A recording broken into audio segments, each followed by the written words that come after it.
The greatest weekend in all of college. It's officially here. The 37th running of the Women's Little 500 is right around the corner.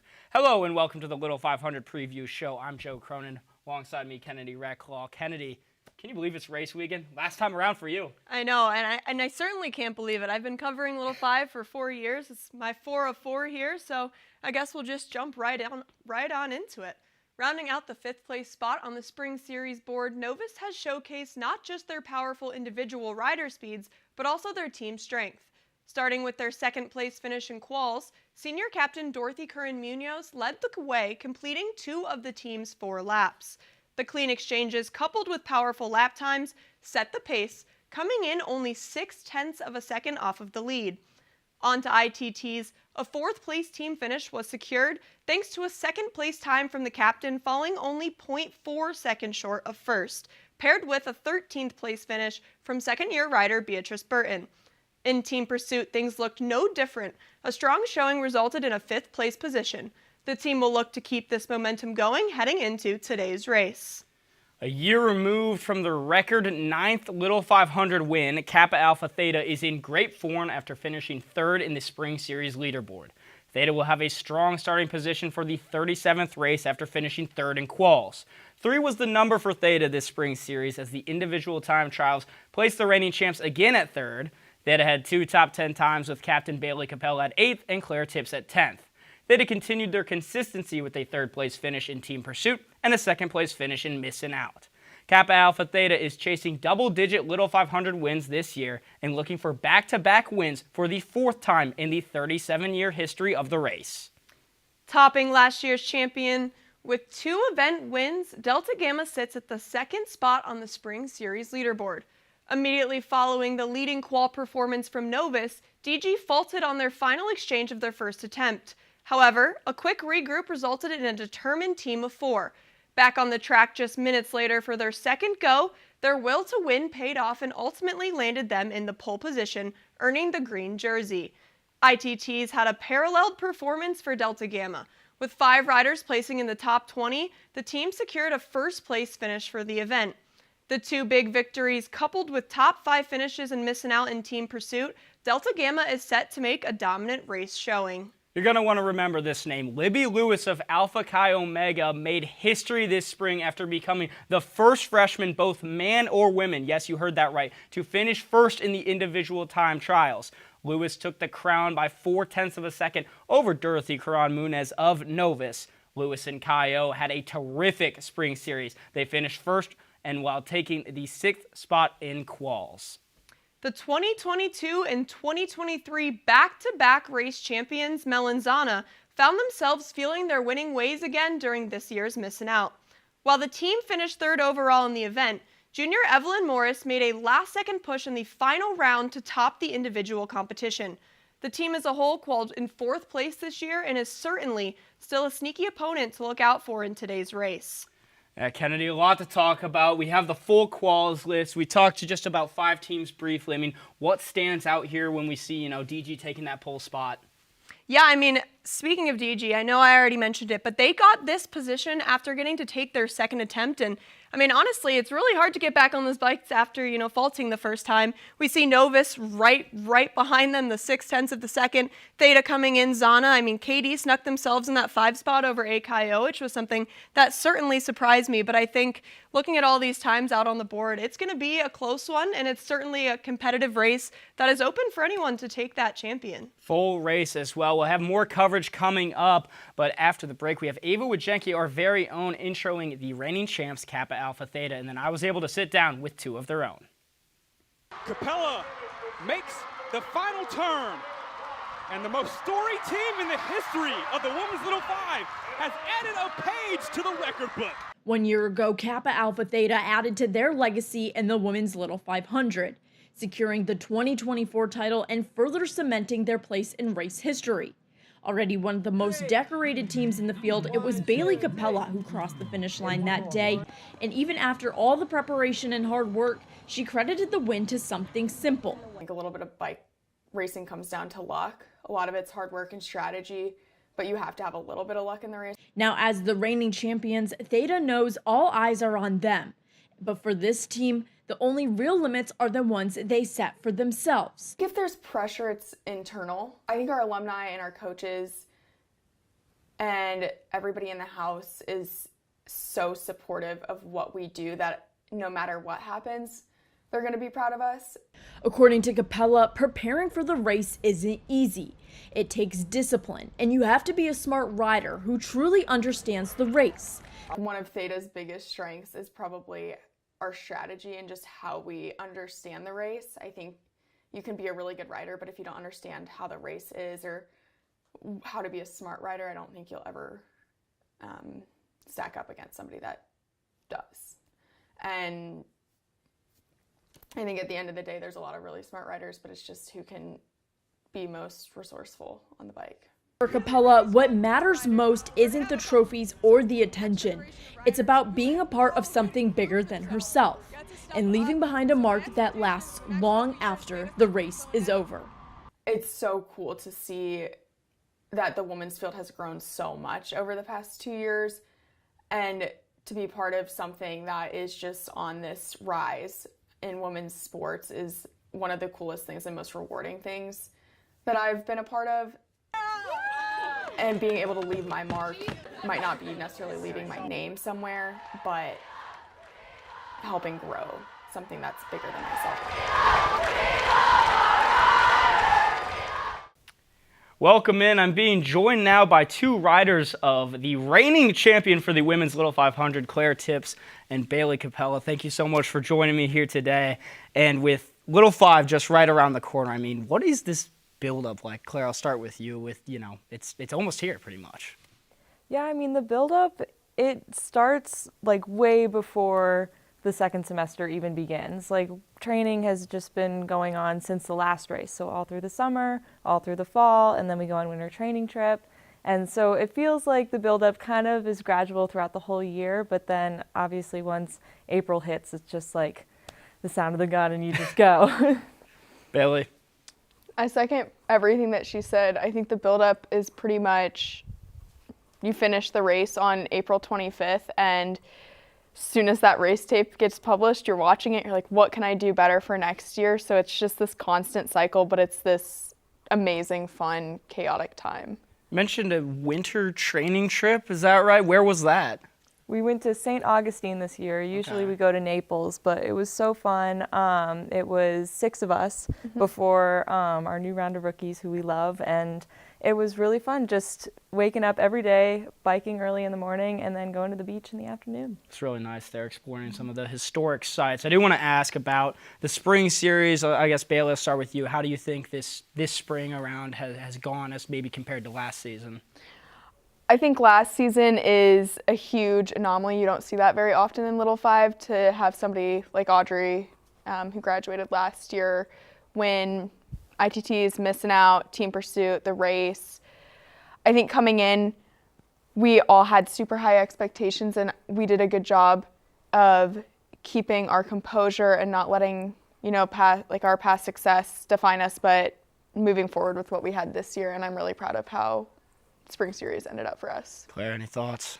Yeah, I mean, just kind of echoing what Bailey said. I mean, last year, our coach kind of said last year was like a storybook. Like, you don't see that very often. And so this year, we've definitely had like our challenges, but like just having, like, the team has taken every challenge and embraced it and overcome it. And so it's just preparing us for the race. And it's awesome. You love to see a competitive field like this, and you want it to be hard. And I mean, it's really cool to see just how many teams are up there this year. It's really awesome. Bailey, you mentioned being a part of the winning ways that Kappa Alpha Theta is. When you first decided to join the sorority, did you have in mind that you wanted to be on the bike, or was this something that along the way you're like, okay, this is something I could get behind because of the history involved? I think I went through recruitment not really knowing what I wanted to do. I was like, I might want to bike. This seems fun. I think a lot of us are washed up high school athletes in essence, just looking for another team element. And just so happened that when I joined Theta, I mean, you have one of the most storied teams, a team that has so much history, so much legacy around it, and a lot of trailblazers, and it's just hard not to seize that. Claire? Yeah, I mean, kind of what Bailey said, like I did sports in high school and just, wanted to stay athletic in college. And I had no idea that I was going to do Little Five, and they sent out the call out meeting in our group me, and a friend of ours who's on the team still, we were friends freshman year, and we were like, do you want to go to the meeting? Like, that sounds kind of cool. Like, yeah, let's go try it. And here we are. It's just crazy to think back on that. Now, what sports did you play in high school for both of you that, can translate to be able to have that endurance and stamina to be on the bike so long? Was it soccer? Was it volleyball? Like, what was it? For me, it was track and cross country. Okay, that makes sense. That's too easy. Yeah. I was a soccer player. Okay, so those are two, like, very real answers that can, with the stamina and endurance that's involved with biking, both those sports do make a lot of sense. Bailey, I want to ask you about last year, lap 99, 100. What's that moment like when you realize, like, oh, I'm about to win the Little 500. I'm about to be the one to cross the finish line to do that. Your first thought when you're on lap 99, don't fall, don't mess anything up. But honestly, it's so hard to explain, and there's very few people that understand that. But to literally look over, it was not about I was the one crossing the finish line. Any one of the four of us could have crossed that line, and it would have meant just as much. And so to be the one to do that and bring home the victory for the four people that are riding, and then that multiple teams, groups, trailblazers that have come before us as Theta cyclists and just as Thetas in general, it was so cool. I'll keep it about Theta, and Claire, I'll get you this one first. With, 9 Little 5 championships, is there ever a point that you feel a little bit of pressure when riding? Like, there's a lot of history. There's the most history of any women's team carrying on, the uniform you have to wear and the bike that you're riding? I mean, it's a good pressure. Like, you want to do well for everybody because they paved the way for you. So you want to bring them that glory, and, like, you want to work with your teammates, and you just want to see those happy faces on race day, and they'll be happy regardless of like how you do, because they know the work that you put in. So they know that you could put in a lot of work and it doesn't always result in a win, and you're still like out there every day. And we always say, like, the race is just one day out of the whole year, so there's just a lot of effort and time and energy that goes in, like, outside of that. So, and the alumni know that more than anything, and the house knows that more than anything, and they just support us through it all. And there's a group of girls that will come and watch our races, like in spring series too, and so they see a lot of it outside of just the one race day in April. How does having that much support between the alumni, the house, the people that your pledge class, just all of that together to fuel you to get on that bike and put in your best effort? I mean, both of you are top 10 in the ITTs for this spring series. Yeah, I think knowing you have a group of people that stand behind you no matter what the outcome is, and they're going to be proud of you whether you're first or 31st, that's really what Little 5 is about to me. It's about the community, it's about the people, it's about, you get out what you put into it, and ultimately if you walk home with a first place trophy, that's great, but it's about the relationships, and Little 5 has grown my relationships with not only my teammates and with other teams across the community, but with my own friends in my life. And I think at the end of the day, that's just a bond that you can't replicate. Really only have one more for both of you. If you could describe this team that you have, this year's 2025 Theta team, in a word or a phrase about the bond, just how would you describe it? I'll start with you, Bailey. Resilient. Resilient? Why? When challenges occur or we get faced with challenges, we rise. And I think when you have those challenges come up, you can either run away from them or you can rise. And I've seen nothing but people rise over the past year, and I'm so incredibly proud of all of my 9 other riders on this team. Claire, same question for you. If you have the same answer, that's totally fine, but I'll put a little pressure on you right here. I mean, resilient is really just the best word for it. And I mean, there have been times, like even like over winter training trip, where like maybe things don't go to plan, and they like our team is just able to combat that with like just smiles and laughs, and like we create such great memories from those hard times, and it's kind of just a good reminder that like even in the hard times, like there's so many blessings that come from it. And so our team has really just embraced that, and we just truly love each other on and off the bike, and it's just amazing. Well, Claire, Bailey, thank you so much for joining me here in the studio today. Best of luck to both of you and the rest of the Theta team for the 37th running of the Women's Little 5. Coming up, though, Zach Browning and Kennedy Reclaw will be at the wall breaking down the grid. Thanks, Joe. Zach Browning with you, as well as Kennedy, taking a bit of a broader view and a broader look at the jam-packed field this year. Yeah, when we're taking a look at the pits, this is going to be out in turn 4. Nothing entirely notable with the teams that are here, but I do think something worth noting, like you said, it's a very jam-packed field. This is the most teams in the women's side who have ever attempted to qual, which means that there is a full 33 teams for the first time, or third time in the recent years, I guess I should say. But taking a look onto the other side of the start line in turn 1, what teams are looking, the most notable here for you, Zach? Of course, we've got Theta up there. There's a team to watch always. AKO Teeter, they stand out to me as well. Teeter has the recent success, AKO too, and of course, AKO's got one of the best riders in the field in Chloe Eads. Yeah, for sure. And I think it's especially important to look at where they are on the bookends of that turn. When that comes to time to exchange, it does make a difference when there's a team coming in to your own pit in that exchange versus going out. But obviously now shifting to the other side of the track, we've seen Melanzana, DG, and Novus, all three back-to-back in pits. It's going to be competitive. But what else for you is, really important on this side? Well, I think it's just those three right there. You've got Zana, DG, and Novus. Those are three of the top teams in the field. DG, of course, had a fantastic time at ITTs with 4 riders finishing in the top 20. Those are the 3 teams you're going to want to look back on at the backside of the track. Yeah, absolutely. And I think it's extremely important to note that those teams had the first picks. That is where they wanted to be. They chose to be next to each other. And I think there's definitely a sense of competition that's going to be driven that way, knowing that your biggest competitors are right on the other side of your bikes. Thank you so much for joining us, breaking down a little bit of the broader scope and maybe picking out a couple of teams heading into this year's Women's Little 500. From afar, it may be hard to tell what makes an intramural bike race so special. But at Indiana University, for one weekend in April, the Little 500 signifies something larger. It's the culmination of a school year littered with hard work and commitment. Teams form in the fall and dedicate their livelihoods to this race. From rides around Bloomington to winter training trips across the country to weeks of spring series events, Little 5 means much more than your average college intramural event. This year marks the 37th running of the Women's Little 500 race. Last year, Kappa Alpha Theta returned to the Little 500 throne for the first time since 2018 and won its record-setting 9th Little 500. Capella makes the final turn. Theta has added a page to the record book. With multiple returning riders, could Theta become the first women's team to hit double-digit victories, or will a new team be the first to complete 100 laps around the cinder track this year? It's time for the world's greatest college weekend to begin.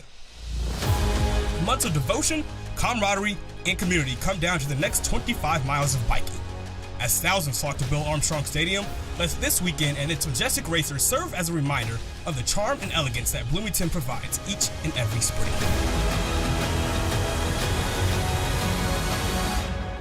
This is the 2025 Women's Little 500.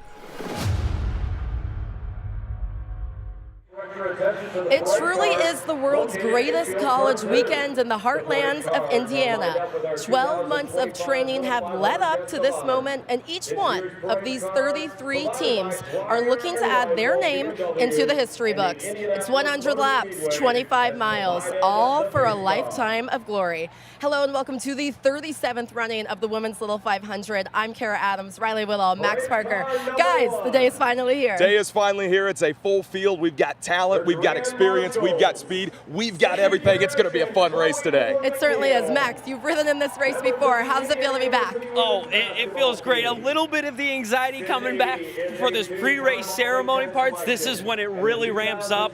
But as soon as you get started, man, the adrenaline takes over. And now as a fan and watching it on the broadcast, we're ready to roll. We certainly are, but let's go back to that 2024 race. Kappa Alpha Theta won their 9th Little 500 race. And Riley, that was a race that was just so competitive all the way through. It was a heavyweight slugfest, guys. Theta with an uppercut. You've got DG that comes in with a right hook. Teeter was in there. Zana was in there. It was a brutal battle to decide the winner last year. It certainly was, and we saw a crash late between Audrey Laval from Theta and Teeter, but in the end, Theta got it done. Yeah, they did, and that's really where you talked about, Riley, the heavy hitters using those UFC words. It really applies in this case because you have the heavy hitters, but as you mentioned, Kara, you get the rest of your team, spots 2 through 4.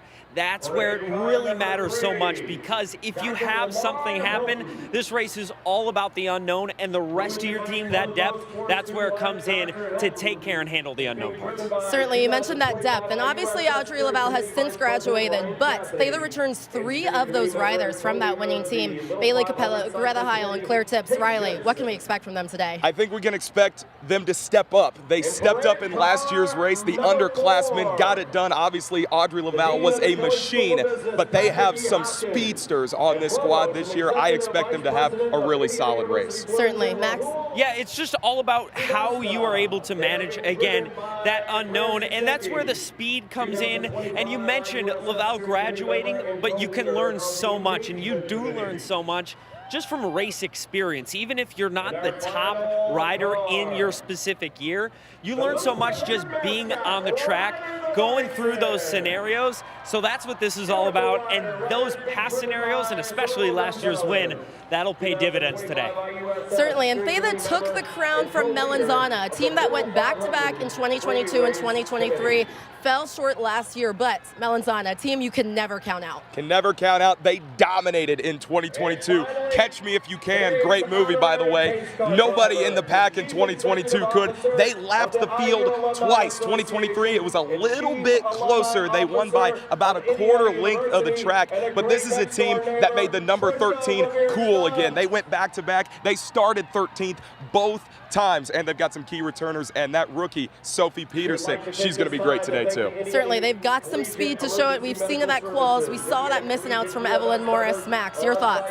Yeah, well, it's again coming back to that experience, a team that really, once they burst onto the scene in 2022, they set a goal. I remember talking to some of the riders on Melanzana in 2022. They were dead set on winning this, and they come back, they come out, they do it with flying colors, passing that test, lapping the field, as Riley mentioned, twice. Then they back-to-back. I mean, that's something you don't forget, and that's some experience that does not go anywhere. You cannot count them out. Always heavy hitters. No, you certainly never can. And one thing to note about this Melanzana team, in 2022 and 2023, when they won, their pit was on turn 3. Max, talk about some of the strategy of being in that turn 3 spot. Yeah, well, it's all about traffic. You know, when in the turn 3, what's so great about that is you don't have to worry about the start-finish line. Turn 2, that's turn 1, that's really where you see a lot of that start to pick up. That's where you'll see some of the first exchanges happen. Turn 3 is awesome because if you're in that first pit right out of the turn, you can just go. You don't have to worry about all that clutter, really. If you're in some of the middle pits, that's where everything can get awfully hectic when different teams exchanging at different times and especially at the same time. So it's really about decluttering, keeping your space open. It's like how you want a nice clean room, pick up your dirty laundry. You don't have to worry about any laundry. Make your parents happy. Yeah, make the parents happy. You're doing that in pit 3 because you got a nice clean space to work with. Exactly, and Delta Gamma is also on that turn 3 this year, as well as Melanzana and Novus Cycling, a team that's only been around for 3 years. They were founded by one of the fastest riders in the women's field, Dorothy Curran-Munoz. Riley, this Novus team, they are fun to watch. They're a fun team, they're a deep team, and they are a fast team. Dorothy Curran-Munoz, the second fastest rider in ITTs and in this field. Here's something I'm looking at. They were 4th at Team Pursuit. That is a great indicator of how strong the legs are for a team. If they're close, when it comes down to the wire, they got a great chance to win. Max? Yeah, and I'm no expert in any sense of the word, but I do know once you've been going for a while, the legs really start to hurt, and that's where it matters to have the team. And as you mentioned, Riley, that team pursuit marker, you need all 4 riders firing on all cylinders to succeed in team pursuit. And so when those legs start to burn, even if you got a top rider, give them a rest. And that's what having a strong 2, 3, 4 rider gives you the opportunity. opportunity to do. And this Novus team, such a positive outlook on everything they do, attitude, their outlook on life in general is just amazing, Riley. Yeah, it really is, and one of the great stories, what I love this event so much, why I love it, is these riders, yes, they're teammates, they're friends on the bike, but they're family off the bike. That's why I love it so much. Certainly, and with that, I sat down with Dorothy and some of her Novus teammates a couple weeks ago, so we're going to send you there, and then when we return, Dorothy is going to join all three of us on this broadcast. Women's team, Novus Cycling is continuing to make waves as one of the top contenders in the women's field. It's just kind of rewarding because it goes to show that, all our hard work and effort does go, it's not unrecognized, and people do see that, that we have been improving and that we have been getting better. So it's kind of nice, but also at the end of the day, it's like, we're doing this for ourselves and we're doing it for each other. Novus Cycling was created just 2 years ago when Dorothy Curran Nunez created the team with the help of a former men's Novus rider, Tommy Domian. It's really an awesome feeling. People keep asking me oh, what's your goal for April 25th? And yeah, everyone wants to win, but I don't think that anything that could happen on that day would make me feel like we haven't come so far. And they have come so far. Novus finished in 6th place last year and earned a 2nd place finish in qualifications this year. Everything we do, whether it's on the track or, just hanging out as a team or as individuals, we're doing it with our best attitude and our best effort. And you need passion to do that. That mentality is what drives this team in everything they do. I think I'm most excited to just experience it with my team. Everybody has such a good outlook on life, and I think it'll be really nice to go through something so intense like that with them. So no matter where Novus finishes, this team is so much more than where they place. Joining a new community can definitely change your life, and you can realize, how much further you can push yourself when you go as a team. As opposed to doing something by yourself. And for Dorothy, she'll ride in her final Little 500. I've been thinking a lot about this team and having created it just 2 years ago. It's really nice to know that, it's really nice to say that I feel confident that after I graduate, they'll still be chugging along as a group of positive and persistent individuals. A legacy of passion and positivity to make the most of what you're given. All right, well, we're now joined by Dorothy Curran Nunez. Dorothy, the captain of this Novus team. Now, Dorothy, you started this team 3 years ago. Now you're a senior, your final race. What's it been like to see your team grow since you started this? It's been, I really don't have the words to describe what this experience has meant for me and for this team. It's been crazy to see how we've progressed as individuals and as a team, starting from literally nothing. 2.5 years ago, our team didn't even exist. And so the fact that we're even in contention this year to do well is just, I could never have predicted that that it would have taken this shape. But it's been a really, really rewarding and a rewarding experience, and I've learned a lot, and I'm so excited. Dorothy, Kara mentioned it, you're a senior, this is your last race. As you reflect back, what's your journey been like from the time that you started to now? Wow, I've grown in so many ways. Obviously athletically, I've pushed my limits and I've made new ones for myself. But I would say the main takeaway from this entire experience hasn't been the glory of winning things or the fear of, maybe being first place or second place or third place, whatever placement we get today, but rather the growth that I've experienced as a leader. I've learned so much from my teammates, and they're my best friends, they're my family. So I would say that my biggest takeaway from the past 2.5 years has been learning how to lead people and grow with people and push myself in a way that's fruitful and encouraging and allows people to thrive and grow. Yeah. All right, Dorothy, we'll dial that scope in a little bit from career, talking to today. Obviously, you guys train in all sorts of different conditions. Looking at the track right now with what we've got today weather-wise, how are you guys feeling? How does that change the feel of the track? I think it'll be a really fast track today. I was kind of nervous about it being a little too mushy, but it's looking right now that at least for the first half of the race or so, it should be pretty fast. We will definitely be pivoting and gearing more towards being safe this race. If the track condition wasn't something that wasn't so at the forefront of my mind, maybe that wouldn't be as much of a priority, but definitely better safe than sorry. You know, you can't win or do well in a race if you can't finish it. So we will definitely be pivoting a little bit towards safety this time around. All right, Dorothy, well, thank you so much for your time. Good luck today. And guys, we're gonna send it up to Zion Brown and Rachel Brown up in the booth, guys.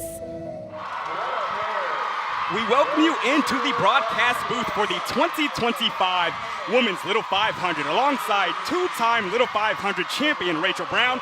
I'm Zion Brown live from Bill Armstrong Stadium. Rachel, it's exciting to be back for another year. Thank you, Zion. It is. As always, it's a privilege to be here. The sun's out, the wind is minimal, and the atmosphere is electric. We spent 12 months envisioning how this day might go, and today is the day we finally got to find out. And we have tremendous participation for this year's race. For the second straight year, we have a full field of 33 teams in this year's race. We had a record 36 teams attempt to qualify and 139 rookie riders this year, Rachel. This is fantastic. Even now, almost 40 years after the inception of the women's race, we are still seeing growth in terms of the number of people competing and the overall level of competition brought here today. A big story coming into today was how would the weather hold up in Bloomington? And Rachel, it looks much nicer here than we thought it would when we woke up this morning. Yeah, I know all of us have been checking the forecast for probably a week straight. We are a little bit fearful that we might run into lightning and storm clouds, but honestly, we saw the sun peek out and conditions are better than we could have hoped. We could have a bit of rain come through around 4:35, right around when the race will begin, but nothing that we expect to delay this race this year. And a storyline that a lot of people may or may not know of coming in is this team right here, WSR, Willow and Sophie riding, Sophie Boiler, Willow Thompson, a team of just two riders that could really contend this year. Yeah, this is an audacious and perhaps unprecedented move of just competing with a two-women team. They're a new team, but they are made of experienced riders. Absolutely, and Sophie Boiler is a professional rider for Upland Cycling here in town. She came fourth in ITTs this year, and coming first in ITTs was Libby Lewis, a freshman, the first freshman to ever win ITTs for Alpha Chi Omega. And for more on her, we go to Kelsey Dennehy. Alpha Chi Omega is a team known for its speed and vibrant fandom. The excitement that comes with it is the reason many of its 7 bikers joined the team. But for Libby Lewis, it's always been a family affair. Placed first that year, third my senior year, but quite an experience for sure. And still ride extensively to date and have some great friends that I've made through cycling over the years. He took me on a road bike ride and I hated it. Awful. So I was like, this is not for me, whatever. And he's like, just like, keep it up. And then I just rode all summer with him, fell in love with it. But whether it's riding in the Little 500 or studying for an exam, Corey Lewis has always given his kids the same advice. He says, go big or go home all the time to the kids. If it's like you studying for a test, like you do it, go big or go home. People outside the family know that is, he says it at work, it's a mantra. You've worked for it, you go for it. He's always telling me, do you want to go out there and give it your all? And I say, yes, I do. I'm very driven about just being passionate about everything I do, but like giving 100% effort. There's no reason to give 90% if I can't give that 100% the first time. Aaron and Corey have seen the top of the Little 500 podium, and now it's Libby and Akayo's turn to go big and bring home the win. I think it would just be an amazing experience, but just like it would show the hard work that everyone on our team has paid off, and we've worked our butts off for where we are today. So I think it would just be such a reward. I'm actually excited to see them win, right? My perspective on that is when you do something, do it your best. They have clearly demonstrated that they're at the top of the game, and hopefully hold the bike up, get some pictures of them on the podium.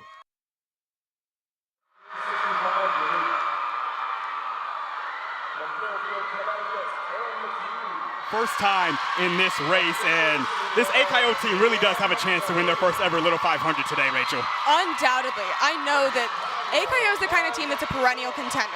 They're not unfamiliar with the podium, but what's unique this year is it is their first year in white. What that means is that they were the Spring Series winners. In Spring Series, in terms of the events that are completed prior to the race, is the best metric that we have available to us of who stands a chance of holding the Borg Warner Trophy at the end. Hey, Kyle, like you said, one spring series, one team pursuit, and between Libby Lewis and Chloe Eads, who finished third in ITTs, they had 2 of the top 3 riders in the individual time trials. We haven't talked much about our pole spot yet. Delta Gamma, that is a team that has just one returning rider, and that's Caitlin May. We heard from her, but May had rode 2 years ago, but the rest of the riders are new for DG, but they are experienced as far as just the overall talent and being on the team, whether they were riding in the Final Four or not, and they're looking to really make their mark in this race. Yeah, I know that race experience is obviously of great importance for Little 5, but I'm not concerned that just because DG has a lot of new faces that would mean that in any way they would be unprepared for the challenge of the day. They actually had 5 riders in the top 20 of ITTs. If that doesn't show that this team is ready for anything, then I don't know what does. Absolutely, and of course, we heard it already a bit from our crew downstairs, but Theta is looking to repeat, and they have a legitimate shot to do so. 3 returning riders from last year's championship team. Kappa Alpha Theta could really go back-to-back and be the first to do so since Melanzana.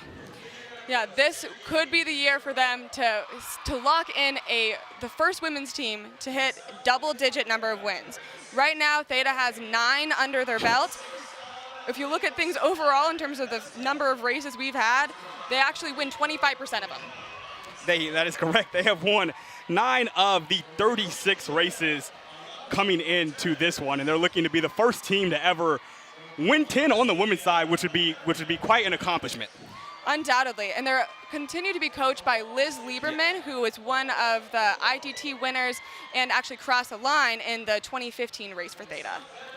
Lieberman was on that 2015 Theta team that won the championship here. That was following the 24 race, which they also won. That was a part of a series of 4 races that Theta won in just 5 years. So she is definitely experienced. She knows how to win this race, and now she has coached as the champion of this race. Rachel, I will note, we thought the rain would come a little later than it has come. It has started here. How do you think this rain right now will affect the track as we start here in 10 or 15 minutes? I'm not too concerned about it. We've been down and seen the track. Fortunately, although there has been a lot of rain up until this point, I'm not seeing any puddling on the track, and so honestly, this is better than if we had dry, hot conditions. I think the riders are just fine with this. It is light rain right now here in Bloomington at Bill Armstrong Stadium. Not expected to see any heavy rain here today. That is going to be just a bit south of where we are and south of Bloomington. And so conditions should be good enough. We will go through, should there be some sort of delay, we will go through those procedures with you guys as an audience. But, Rachel, we've got our fingers crossed, and we don't really believe that should be the case. Yeah, I know that the riders are looking to get this race all complete right now. That's the thing that they plan for. But, of course, anyone who's willing to race in Little 5 is willing to adapt to circumstances that can change on the fly. And so if weather comes in, so be it. And as of right now, the weather is holding up good enough for this. At this moment, Rachel, they're going through the starting lineups, and in a moment we'll have the invocation and back home again. Just what are the feelings like when you're going through this, going around and being introduced, and everybody, your cheering section's going crazy for you? What is this moment like for you and your remembrance of your times in the race? Honestly, this moment, stress is incredibly high, and you're just trying to talk yourself through how stressed you are to remind yourself that you've been here, you've been at the track all year waiting for this moment, and telling yourself that this is in fact the thing that you were waiting for. So there's a lot of excitement. You're just trying to convert that to be able to, be ready to think and have your head on straight when the race actually starts. And I wanted to ask this question almost in regards to Libby Lewis, who we've talked about, freshman winning ITTs, clearly talented, but of course as a freshman, this is still her first ever race. Just what is the difference between all the training and, of course, all of these women do miles and miles of biking consecutively throughout the year, but what is the difference between training and actually being in the race from just an endurance and a mindset standpoint? Right, I think that there really is no way to know exactly how you're going to be asked to use your training until race day comes. When riders are going and they're preparing for the race, they're doing workouts where they can anticipate exactly when they are going to need to empty their tanks and do their best. But here, it's unpredictable when your first set might be, when your last set might be, or when it's actually your last chance to give all that you have. And that, I think, is the really challenging part of translating what we're doing is not just being good at exercising, but being good at being able to execute and use your energy efficiently. Again, Lewis and AKO are looking for their first ever win in the Little 500. They're trying to do it from the 6th spot, and for more on the history of winning combinations in this race, we go to Riley Woodall.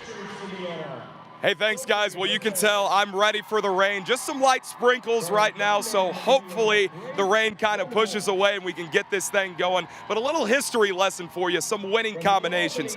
The teams that have started second, the 2nd spot, have won the most in Little 500 women's race history. 11 wins. 11 teams have won starting in the 2nd spot. The last to do so was Teeter in 2019. The pole sitter has only had 4 winners in the history of this race. Kappa Alpha Theta in 1994, Kappa Kappa Gamma in 98. And of course, DG kind of bouncing around there as well. The Roadrunners in 2001, believe it or not, won it from the pole position. 29 of the 36 winners qualified top 6 in the history of this race. The lowest position to win it, this is going to be a bit of a throwback, 17th, beyond control, all the way back in 1989, the 2nd ever rendition of the women's Little 500. That was also the same year that the men's race had the lowest starting position to win as well. 1989, I don't know what was up with that year, but hey, it was a year of upsets, that's for sure. Kappa Alpha Theta, the defending champions, they qualified 5th last year. That's the 2nd ever time that a fifth starting spot has won the race. The first to do so was the Land Sharks in 1993. Last little bit for you. They qualified 3rd this year. There have been 4 teams that have won in the starting in the 3rd spot. 3 of them were Theta. Siam? Appreciate it, Riley, as that is very interesting just to see how each spot kind of leads to what position you actually finish in. I thought it was peculiar that the 2nd place spot in qualifications actually won the most. Yeah, that's something that I think is lore that the riders are familiar with. 2nd place, 3rd place, great spot to be in. Unfortunately, there is such a thing as the curse of the green jersey. Now, there's no particular reason for that, but we have found that having the green jersey, statistically, it just doesn't bode as well for you. And I think a lot of teams, when I talked to them, really just talked about, we don't train for quals, right? And so that could be a big reason why that green jersey isn't necessarily the one that ends up coming up on top a lot, right? Yeah, absolutely. I think that it's a common misconception that would show that someone maybe doesn't know the race too well is that they get really excited about someone getting 1st, 2nd, doing really well in quals. But all of the storied teams and all of the really, really educated race fans understand that when you're trying to figure out who's going to be a contender on race day, paying attention to team events like Team Pursuit, as well as looking at the overall spring series standings, is the thing that gives us the most information. And that Delta Gamma team that is in the pole position today, when I got to talk to them last week, they called quals and winning quals the best day of their lives, but then moments after that, they said, that's not going to necessarily translate. So even they know that they've got a lot of work to do, still coming ahead of them, and that just polling and winning quals is not necessarily the end-all, be-all for them for today's race. Absolutely. Delta Gamma is a team that honestly find themselves in the pole position quite frequently. I credit that to the fact that they are probably the most consistent team, both in terms of performing exchanges with quality, and also the fact that they have placed between 1st and 4th pretty much every single year since, I believe, 2014. Actually, it's since 2016. So for 10 years straight, they've never done worse than 4th. DG last won this race in 2021. They've won it 4 times. And in that 2021 race, there were no fans here to watch them do it. I remember last year they really wanted to get that done, to see some of those women who had been on that 2021 or been around in 2021 do it with fans in person. But they're starting in 1st today, and they are going to try to win their 5th Little 500, and this is a team that really has a chance to do so. Absolutely. They placed 2nd in Spring Series this year, and I don't think they were surprised to find themselves in such a strong position. I will note that although they've only got 1 returning rider, they do still have all of the expertise of a team that, again, knows how to get themselves into podium positions, and they've been coached by women who have won the race themselves in that 2021 race.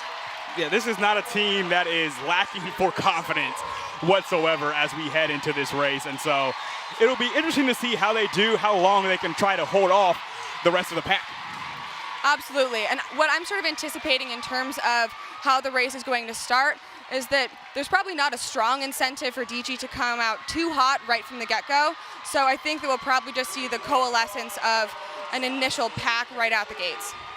Last year with Theta, it wasn't until around lap 60 when they truly began to pull away and take care of this race. Every race takes its own life, right? And you never know when that breakaway could happen, if there will be a breakaway, or if it will come down to a sprint. And that is kind of the most interesting thing to look for each and every year. Absolutely. I think in talking with the coaches and the riders right before the start of the race this year, a lot of what we were discussing was, well, when you think people are going to try and break away, who do you think is going to try and break away? Do you think this will be the year that we finally get a sprint? Honestly, we have not had a massive bunch sprint since 2018, and I don't see a strong reason for teams to wait around for something like that again. So it'll be exciting to see who decides to go and when. And you see the number one riders preparing to mount their bikes and get onto them. Rachel, when it came to just deciding who that number one rider was, it's also always interesting to see what teams do strategy-wise and how they decide to put a number one rider on. Yeah, when it comes down to who's going to actually start the race for the team, I think that what coaches look for more than anything else is someone who can calm their nerves and feel confident that they know what they're doing in the biggest pack that we're going to have all race. We will now take it down to the field in our PA, Jeremy Gray.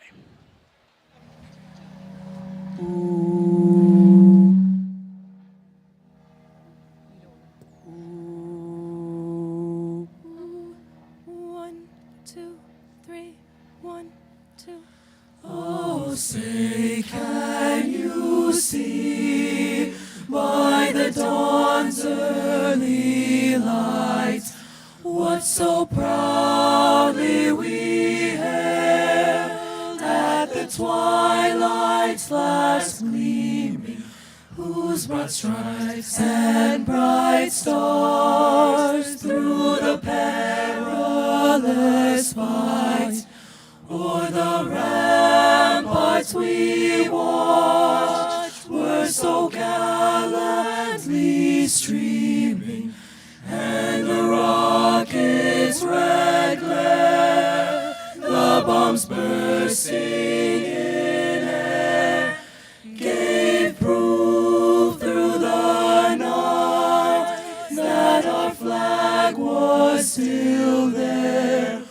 Oh, say, does that star-spangled banner yet wave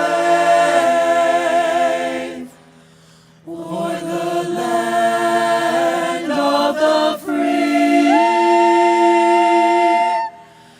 and the home of the brave, of the brave?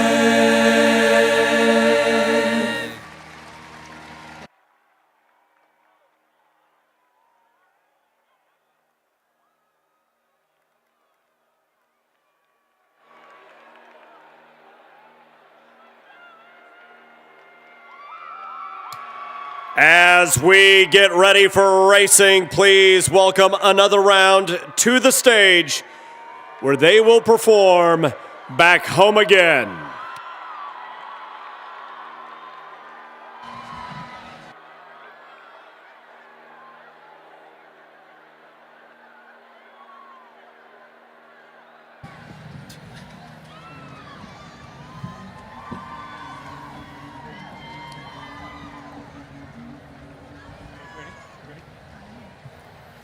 Do do do do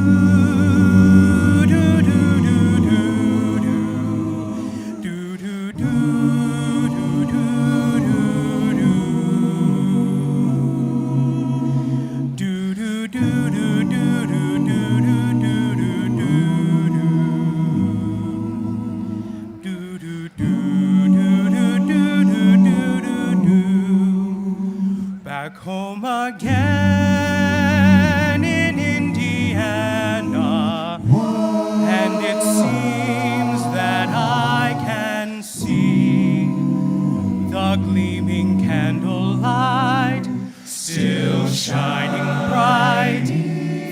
the sycamores for me. The new mown hay sends all its fragrance from the fields I used to roam. When I dream about the moonlight on the Wabash, how I long for my Indiana home. Back home again in Indiana, and it seems that I can see the gleaming candlelight still shining through the sycamores for me. The new mown hay sends all its fragrance from the fields I used to roam. When I dream about the Wabash, how I long for my Indiana home.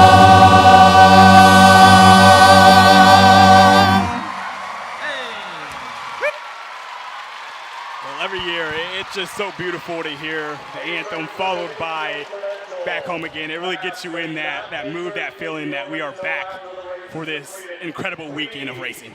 Yeah, this is my favorite piece of sentimentality and tradition that the race has to offer. Nothing quite brings us back to what we're here for than hearing Back Home Again in Indiana.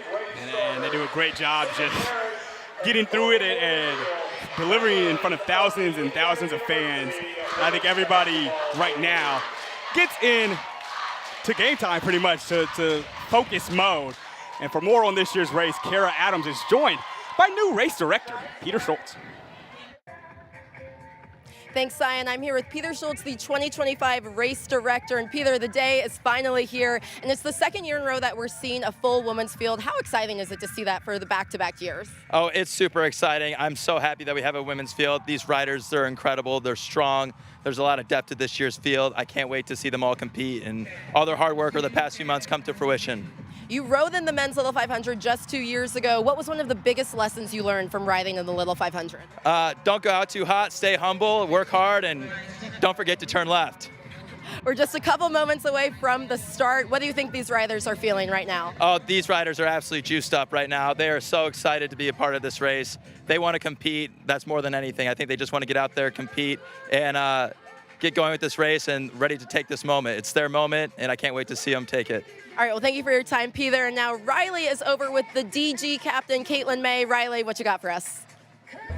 Here with DG riders Caitlin May and Bridget Fowl. Guys, you have had a tough task in replacing a talented and experienced group of seniors from last year, but you guys have more than responded to that challenge. What do you attribute your spring success to this year? I think that what we like to say is DG doesn't do rebuild years. We always keep up that mentality, put in the hard work, and honestly, I think our training's only gotten harder. We keep pushing ourselves, so while we miss our seniors very dearly, I think this is a really great opportunity, and we don't see it as a weakness at all.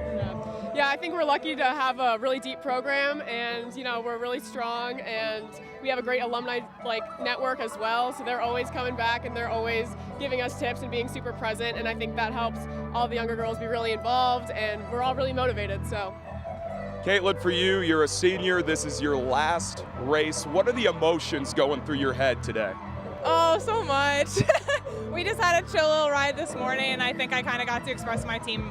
They mean everything to me.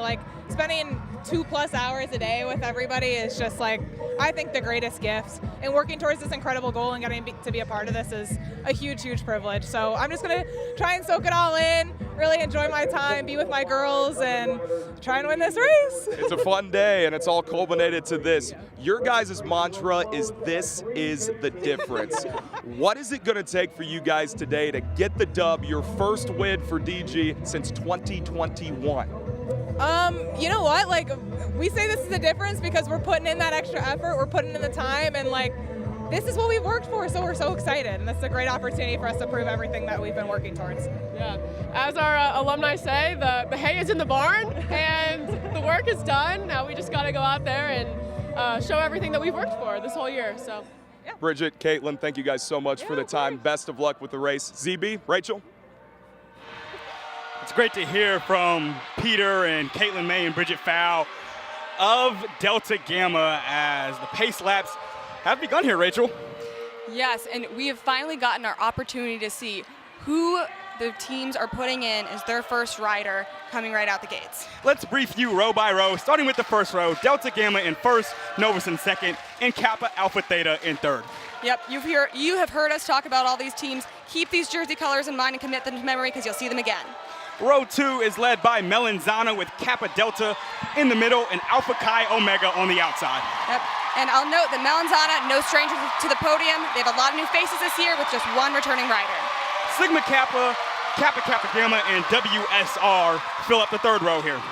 Yeah, Sigma Kappa is an impressively dedicated Ascendant team. They've gone from 20th to 14th to 7th in the last 3 races. The fourth row is made up of ride-on cycling Teeter and Alpha Delta Pi. Yeah, Teeter is a dominant team year after year. They know both how to make big moves and to do so intelligently. Ski is in 13th to lead off row 5, and they're joined by Gamma Phi Beta and Chi Alpha in their first race ever. Yeah, I'll identify that Ski has always been a really strong independent team. All 4 of their riders this year are new to the race. Delta Zeta, Phi Mu, and Mezcla make up row number 6. Mezcla's back in this race. Yeah, Mezcla, it's their first race back here since 2014. I'll also note that Delta Zeta has Allison Lacey as one of their strongest riders. She plays 7th in ITTs. Our next row is made up of Charge Cycling Phi Gamma Nu and Alpha Gamma Delta. This is an exciting row. Charge, it's their second race ever. Next up, we have Chi Omega, Pi Beta Phi, and Bison Cycling. Now, Pi Beta Phi is working to rebuild this year. They carry a long legacy of a win from back in 2009. They returned last year for the first time in this race since 2019, and they are back. Row 9 has Alpha Fasta Bica, Collins, and Alpha Omicron Pi. Now, for Alpha Fasta Bica, I believe this is year number 2 in the race, and for Collins, it's their first time back since 2014. ZTA, CSF, and Godspeed make up row 10. Now, I know that CSF is pretty far back, but keep them in mind, they actually placed 5th last year. That's a team that had to go to their third call, but is confident that they can get in the top 10 this year. Our final row, Alpha Xi Data, Sigma Delta Tau, and Delta Phi Epsilon. Now, Sigma Delta Tau has a new coach this year. They are coached by former 2017 All-Star AO Pi rider Lee Duke, formerly Lee Duke. And so that is the 33 teams making up the field this year. Once again, second straight year we have had a full women's field, and we had 36 teams attempt to qualify for this 2025 Little 500. As we are almost ready to start, Rachel. Yep. Now this is the moment where I know that everyone's adrenaline is through the roof. The crowd is loud. The stadium is live. We're ready to go. You can feel the excitement throughout Bill Armstrong Stadium. Green flag is out. Welcome to the 2025 Women's Little 500. All right, now we've got Bridget Fowl, who's a junior, who's currently leading for Delta Gamma. The thing that we're paying attention to up here is actually just for a crash early on. We've got everyone together all at once, so this is kind of the scariest part of the race, especially because nerves are high. We had one of those early crashes last year, and with the field being full, we are just slightly more likely to see some of those early crashes with everybody bunched up as they are right now. Now, fortunately, it looks like everyone's made it through just okay for the first lap, and track conditions aren't too bad, so we're going to remain optimistic that everyone can start off here with a good, safe race. You see Melanzana in the purple jersey take the inside as Allison Craig is the first on the bike for Zana. Now, so far, everything's looking nice, smooth. We're seeing all the teams up front who we would kind of expect to at this point.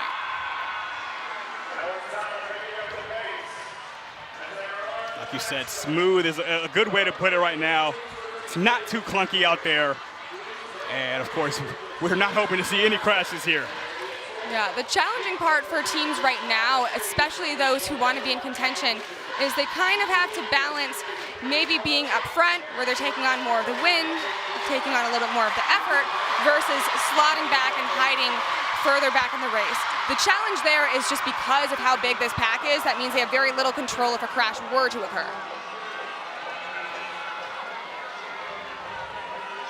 And so you see a change in the lead. Lauren Mervar for Sigma Kappa has gotten out in front. And I will just flag in terms of some of the contending teams who we expect to be really strong here moving forwards. Just to note who some of their starting riders are. For Novus, there's Maria Lopez. For Kappa Alpha Theta, we have sophomore Greta Heil. And for Alpha Chi Omega, there's junior Ellie Marcella. Marcella raced last year for AKO, as did two of her Final Four teammates for this race today. So she is looking to help that team win its first ever Little Five. We'll see what order they go in and when they kind of decide to utilize Libby Lewis and Chloe Eves, who, as we mentioned, had two of the top 3 times in ITTs a few weeks ago. Yeah, they're in a fortunate position of not just having one person who could serve as sort of the workhorse and eat a lot of laps. They could really rely on pretty much anyone on their team to serve that purpose, and what that means is that they have a lot of options for how they can pursue this race. Theoretically, they would be the team that I would kind of expect to be throwing a punch and to have it stick. We have a crash. And multiple women down, as that was a large crowd. We talked about that ginormous pack, and that has sent a lot of teams down. We see that AKO's down, Melanzana is also down, WSR is down as well. So what's happening right now, you're seeing all of the teams are sending riders from across the track to the place of the crash in order to take over. And the yellow flag is out, as that clunk of riders is looking to get a new bike out there and a new rider to regain a position. So yellow flag is out, so everybody stays in their place for the time being and rides around until we see the green flag return. Right now, Delta Gamma is back in first place where they began this race. 4 laps in. Yeah, we can identify that Delta Gamma and Kappa Alpha Theta have emerged unscathed. Alpha Chi Omega was quite fortunate that the crash happened right in front of their pit. So presently, the main pack that's in the lead is coming out of turn 2 at the same time as Alpha Chi Omega alone is coming into turn 1. As we look at the replay, just a domino effect there, as a couple riders went down and many followed. Now, just to walk you through what happens on the yellow. They do try and keep the yellow going for as short as possible, but it's a caution. Whoever is in first maintains that position, as does every other team. So no one's allowed to change their position, nor change the distancing between riders either. I'd like to note that Macy DeLillo of KKG took a while to get up and off the track, but she is now up and walking just a bit, and we'll send it down to Max Parker with more. No camera. You're off camera. Go. Okay. All right, guys, so what we need to look at right now with the most recent crash, it's all status quo until someone starts to make a move, and that's what happened on that last one. You saw one rider cut inside. Now, the big takeaways from this, well, you got to look at the big yellow jersey, got up right away and walked around. That was key because, I mean, you had AD Pi right in front for a while, and then this breaks up that status quo. But a lot of solid jerseys still right there in front. What you got to watch for now and what you get preached on before the race in prep is stay right where you are, keep your distance, and here we go, green. Zion, I'll get it back to you. The flag is back out, and we are ready to resume 7 laps in. All right, so what we're seeing right now is a pace line is forming with the lead pack. The reason for that is that this is a unique opportunity for them to put the hurt on the team who they know they do not want to be facing at the end, Alpha Chi Omega. Libby Lewis actually got onto the bike for Alpha Chi Omega, theoretically the strongest rider in this race, and she is currently working to catch right now. And so right now, Novus is in the lead early on in this race, with Maria Lopez and Denegi currently on the bike. All right, we're seeing Libby Lewis coming across the start-finish line at the same time as the race pack, the lead pack, was going into turn 1. So she's got a little bit of ground to make up here. I'm expecting her to have to put in a pretty sizable effort in her very first set of Little 5 to get back on. WSR out there in front now with Willow Thompson on the bike for them. As you see them in those light gray jerseys with Delta Gamma following with Bridget Fowle. Yeah, what we're seeing right now is that we've got some of these really strong teams exchanging poles. What that means is that they're really actually just trying to work together. Whoever's in the front is doing the most work for the pack, and every other rider behind that person is benefiting from the effort that they're putting in. So this lead pack, the longer that they're willing to give all that they have, the more of a hurt they can put on AKO and the other chasing teams. We've seen the pace pick up here now. See Alpha Fasta Bika making an exchange there. It looks like WSR, Teeter are currently exchanging poles.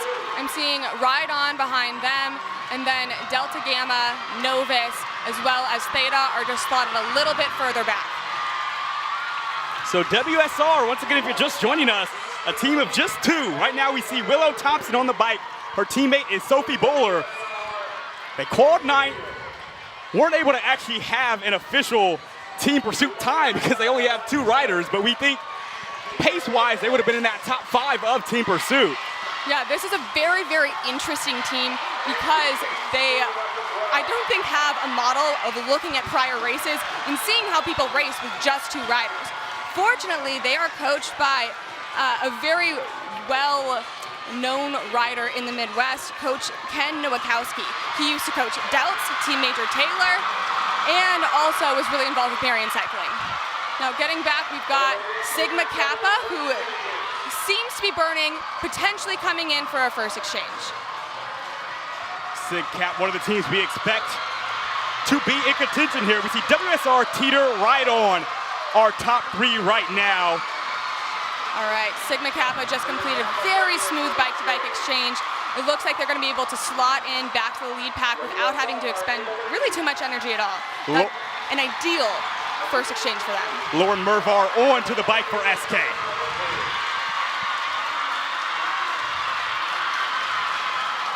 So we see the front of our race right here. Once again, Willow Thompson on the bike for WSR. Teeter right behind. And joining them is Ride On to make up our top 3 at the moment. KD not too far behind either.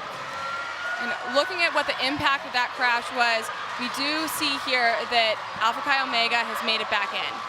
So they did have to really put in a lot of effort much earlier than they would have liked to. It's a tough thing to have to do, but they're no really worse for wear at this point in the race. Libby Lewis currently on the bike for AKO. And you have to imagine, Rachel, this is much earlier than they maybe wanted to put her on that bike in this race. Yeah, it's entirely possible. We really don't know what role the team would want for her. Obviously, winning ITTs, one might wonder if you would want to save potentially the fastest person in the race for a sprint at the end.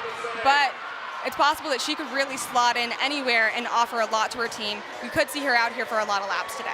We are 13 laps through here.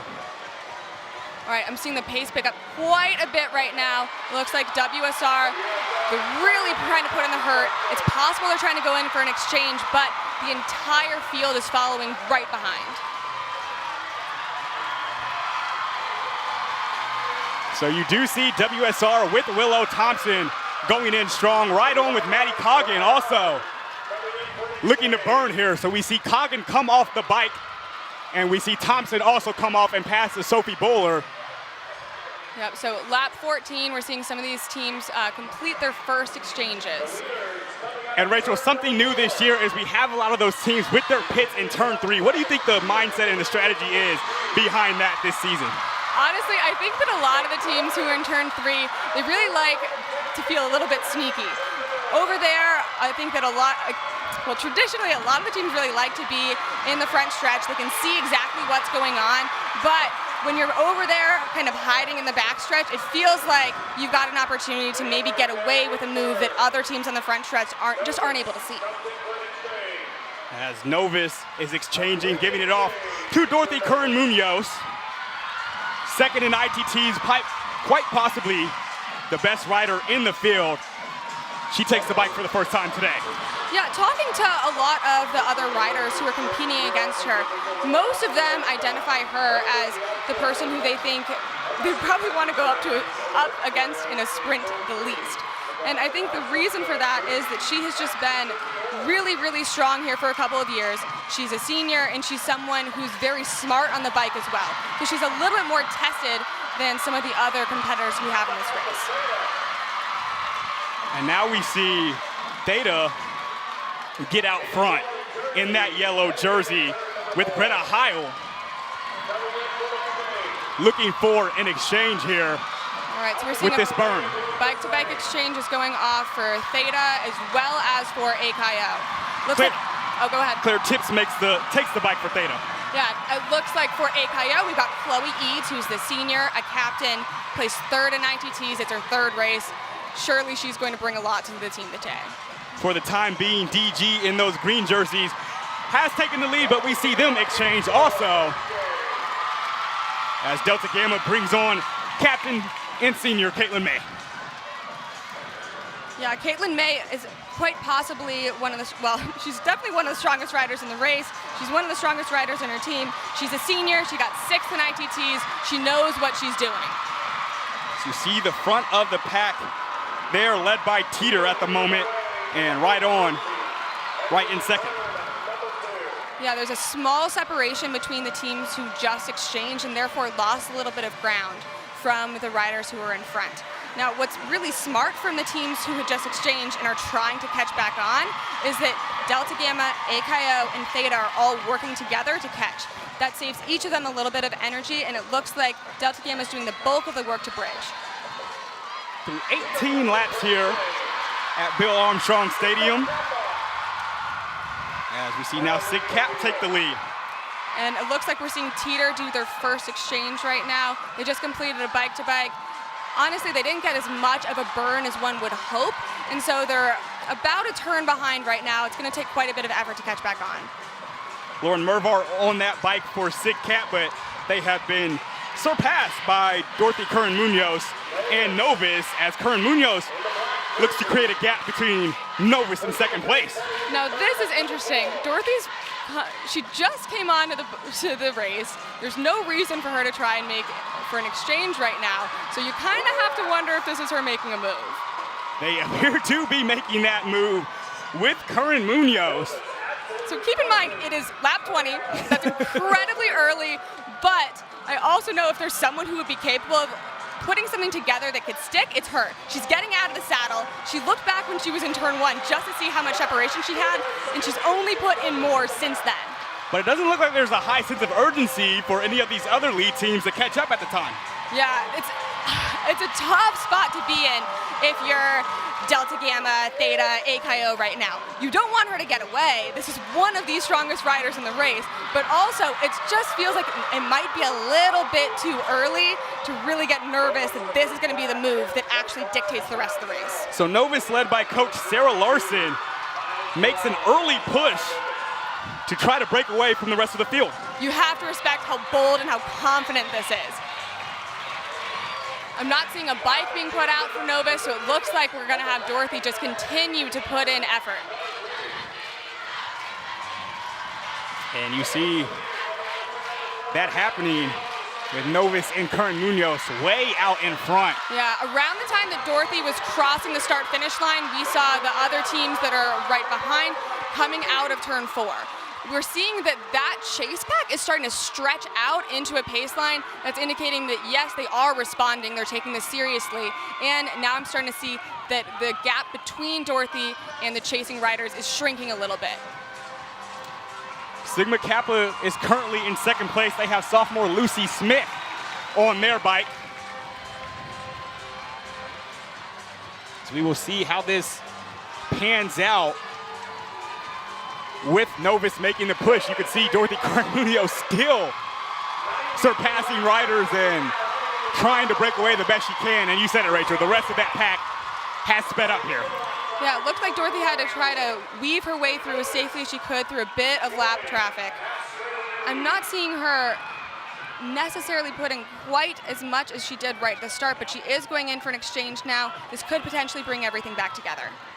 So Novus is going in for the exchange. As you mentioned, they're one of those teams pitting over in turn 3. And it's Beatrice Burton taking the bike now for Novus. All right, so now everything's all back together. In terms of what we make of that, we can offer that certainly we know that Dorothy can get separation from the pack, and if she's testing the field, she knows that they might not be too eager to respond early in the race. For more on this Novus push, we go down to Max Parker.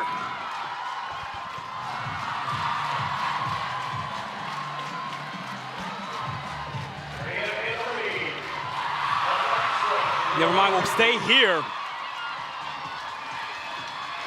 We'll see if Novus can make that push pay off. Right now, due to the exchange, they've fallen back a bit. And we see AKO out in front. DG following in those green jerseys. Theta in third for the time being as Chloe Eads remains on the bike for Alpha Chi Omega, the captain of their team. Yeah, now the race is finally starting to settle in now that we're here at lap 25. Our hope is that that early race crash, as so often happens, is out of the way. Everyone's kind of settling in, feeling more comfortable, and now we're kind of looking around. You're actually seeing the AKO rider check behind her to see who's here. And so I think everyone's just kind of sizing each other up at this point. Now we'll try to go down and hear from Max. Okay, go. All right, guys, so what we just saw there with the race kind of opening up a little bit, that was where Dorothy Curran-Munoz took off. And a lot of times, what the riders have to do here is decide if she's going for a burn and if they need to go mark, or if she's going for an attack. And that's really a tricky part to try and discern between. And what Munoz did there, she just stayed on the bike for about 3 or 4 more laps, got about a half stretch of a lead there. And now they get their exchange in. But the question is, now that the pack is all back together, Theta, DG, all those other top teams, they spent that whole time chasing down Munoz and getting back in there. And they're all still together, but all those teams are tired, while Novus has a fresh pair of legs in there. So that's where the challenge and something you can really focus on and watch. Are they going for a burn? Are they going for an attack? And it's tough to get in the minds of those riders, but that is what they're trying to discern out there, and that's kind of the mind games that these guys play out there on the bike. So while we were hearing from Max, we saw an interesting kind of exchange. Chloe Eads let Caitlin May pass for first place, DG now in first, so that Eads could try to draft off of May in the front. Yeah, this is honestly my favorite part of the race. These competitors know each other really well, and what we're seeing is that they do actually talk to each other during the race. My best guess is that they were trying to argue with each other about, do you want to pull? Do you want to pull? And making a decision about who's actually willing to put in some effort right now. 27 laps in, and AKO has now retaken that lead. Yeah, the race has slowed down quite a bit here. A little bit of playing chicken with one another. You can tell that it's a little bit slower just because looking at the overall lead pack, it's actually 4 wide. We're not seeing it stretched out as it was earlier like an accordion when there was actually a full pace line. So 3 teams we expected to be near the front, AKO, Theta, and DG, as Theta has taken the lead with Claire Tips. Yep, Claire Tips she is going in for a burn right now. This is a tough time to go because the race was a little bit slow, so now everyone's rested up and ready to respond. But we've got a rider, Greta Weeks, it's going to be her first race out here. She's ready for anything. Unfortunately, everything went beautifully smoothly for that exchange. You said it, Weeks, in her first time in the race, takes the bike on the exchange for the defending champs. Yeah, she's putting in a bit of an effort to catch on right now. It looks like she'll be able to do so with just about 1 lap of effort, not too much. And we're also seeing that AKO is placing a bike out for another rider to come in. it'll be Grace Howard getting on the bike for AKO. And so in the meantime, DG will get out to a slight lead. Yep, with this, we're going to have seen every AKO rider now touching the track in the race. Novus, meanwhile, has gotten back up to second place with Beatrice Burton, who has just passed DG and Caitlin May. All right, and it looks like there's a number of additional exchanges going off right now. Novus just completed a full exchange. Delta Gamma also going in for an exchange too. On the bike for Novus is Ada Brandstetter. And for Delta Gamma, it is Caitlin May. All right, so it looks like we've got Delta Gamma and AKO working together to catch at this point. And I'm seeing WSR and Theta with a little bit of separation from the other teams. You see it right there, WSR with Willow Thompson out in front, and Theta right behind in second with Greta Weeks.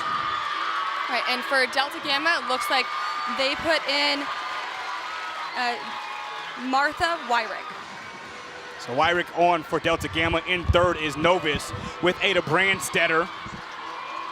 31 laps in to this race. As you see our top five teeter up front. And WSR, Theta, right on Sigma Kappa rounding out our top five, a little over 30% through this race. Yeah, so far it really looks like just about everyone who would want to be in at this point, would expect themselves to be in at this point, they're still out in contention. I know we had that crash early, but if honestly you're gonna crash, doing it in the first 10 or so laps is the right time for it. Novus out in front with Brandstetter. And now it is Theta with Greta Weeks on the bike, taking the lead as things have slowed again here for a bit. Yeah, Greta Weeks is the only Theta rider who was not on the track for the win last year, but she's been training with the team throughout, so she's no stranger to what it looks like to be in the yellow jersey and to feel confident in that role. The only thing that I will note for her is that you actually won't see her in any of the Spring Series results, and the reason for that is she was actually out in the Netherlands working on a case competition, and unfortunately had to train in the Netherlands by herself while her team was competing in Spring Series. It's a great point. Weeks, like you said, wasn't riding the race last year, but was a key part to the team all throughout the fall and the spring, leading up to Theta's victory in last year's race. And right now she has Theta out near the front. AKO is currently up front, followed by Right On. And they've been passed now by Melanzana with Allison Craig on the bike ahead. So it's Craig for Zana out in front. Maddie Coggin right behind her for Right On in those orange jerseys. AKO neck and neck with them as well, as they have Grace Howard on their bike in our top three, 34 laps in.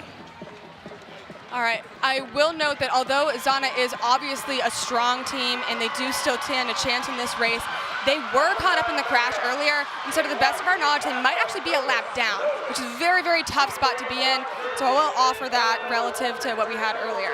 I think we're still trying to figure out that for sure, though. Brandstetter has gotten ahead of the field for Novus, as she could be preparing for an exchange here, as she is, with Dorothy Kern-Munoz. So Kern-Munoz looking to keep that pace for Novus. In their third year as a women's team, Novus is looking to win it. Obviously, the Novus team is relying on Dorothy quite a bit. She only got about 15 laps off the bike before they sent her back in. Kern-Munoz, we saw make that big push earlier to go ahead of the field. Grace Howard and AKO are in first, followed by Right On, who has had Maddie Coggin on that bike, it feels like, for a while now. Yeah, Maddie Coggin is a very experienced rider for this team. She knows what she's doing. Clearly, they trust her to be able to hold things together for them while we sort of bide our time waiting for something like a race-defining move, for someone to throw a punch and see what sticks.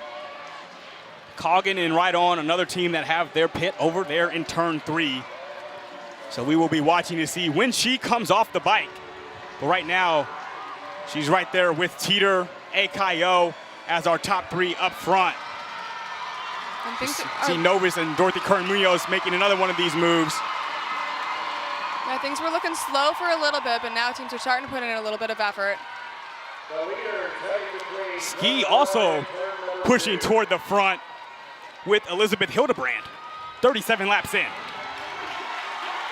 Yeah, it looks like they're about to go in for an exchange. So at this point in the race, if we take stock of how all of the teams we expect to be in contention are doing, honestly, it looks like obviously everyone's together in a similar position. So when it comes down to which teams are going to be best prepared for the end of the race, we kind of want to think about which teams have had to put in the most effort up to this point. So if you were in a crash and you had to catch up, like Alpha Chi Omega, that means you did have to expend a little bit of energy that might no longer be available to you when it comes down to throwing punches at the end of the race. And we just saw Maddie Coggin of Ride On talking to Dorothy Kern-Munoz of Novus along with Grace Howard of AKO to try to figure out who is doing what in what position.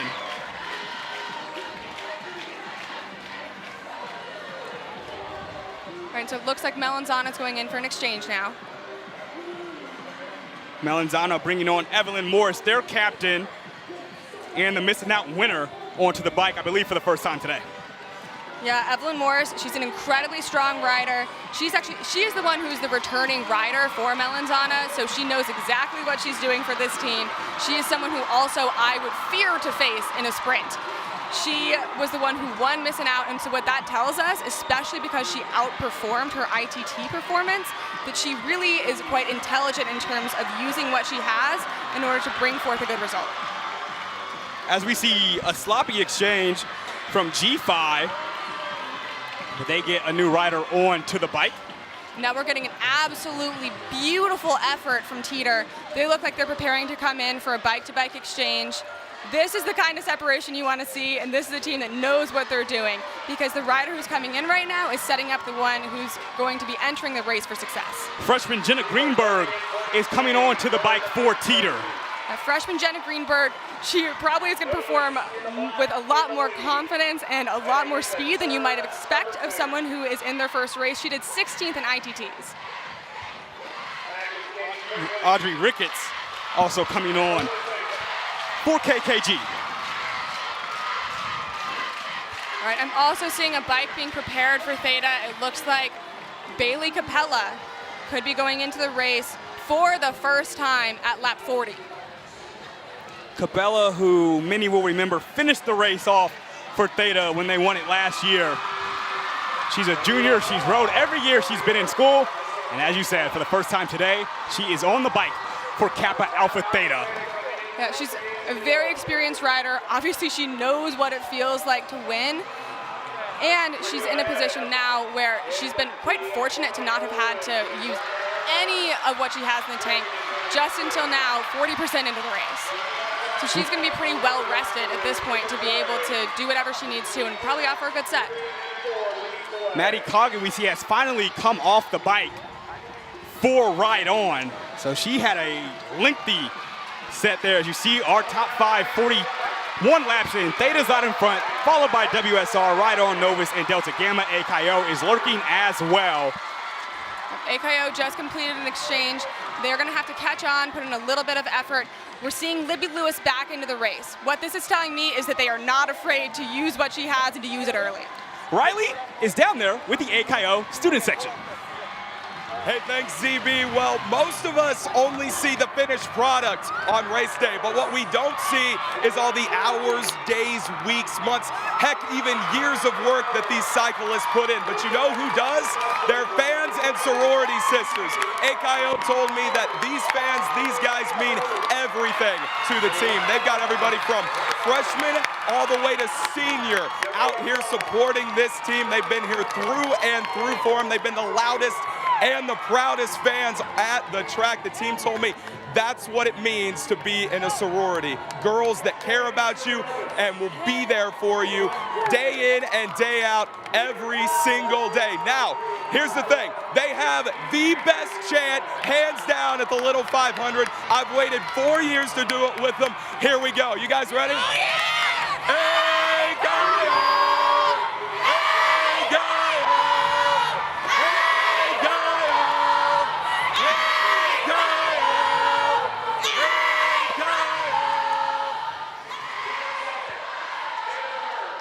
That was even more incredible and tremendous than I expected when Riley told us he was going down there to do the chant with them.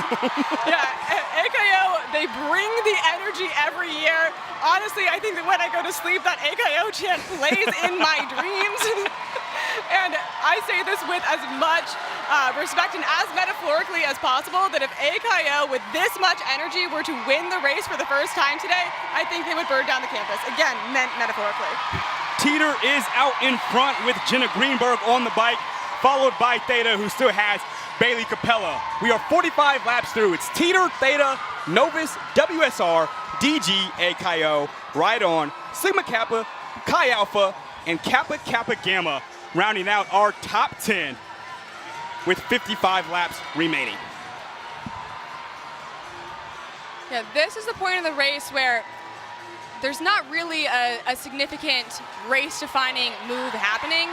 Rather, I think that these teams are just trying to decide what they need to do to stay in contention.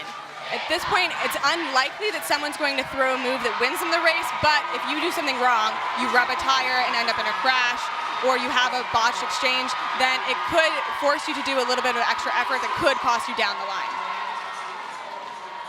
Theta has taken the lead back from Teeter for the time being. Those two finished top two last year. Teeter has been in second the last 2 years in this race, as they will look to win their first since 2019. Absolutely, and I do want to identify that out of some of the teams that we've got in this lead pack here, that they are all able to ride together, but not necessarily every team there is on the lead lap. If we look at a really strong team, even like WSR, they were caught up in that race earlier, and they are in fact a lap down. A good point to note, and we know WSR has a pair of pretty strong sprinters, especially when you talk about Sophie Bowler. So I would not be surprised to see them trying to make a push at some point, but then again, with just two riders, your endurance will be tested if you go for that. Yeah, undoubtedly. It's a tough spot to be in, because if anyone wanted to not be in a crash, didn't have really the space to afford to have to expend the energy to catch up, it would be a two-person team. However, Sophie Bowler is probably the most experienced rider outside of Little Five. She's a very strong cyclist in general, so I wouldn't doubt that she and Willow, who's also an incredible rider, would be able to pull back in if needed.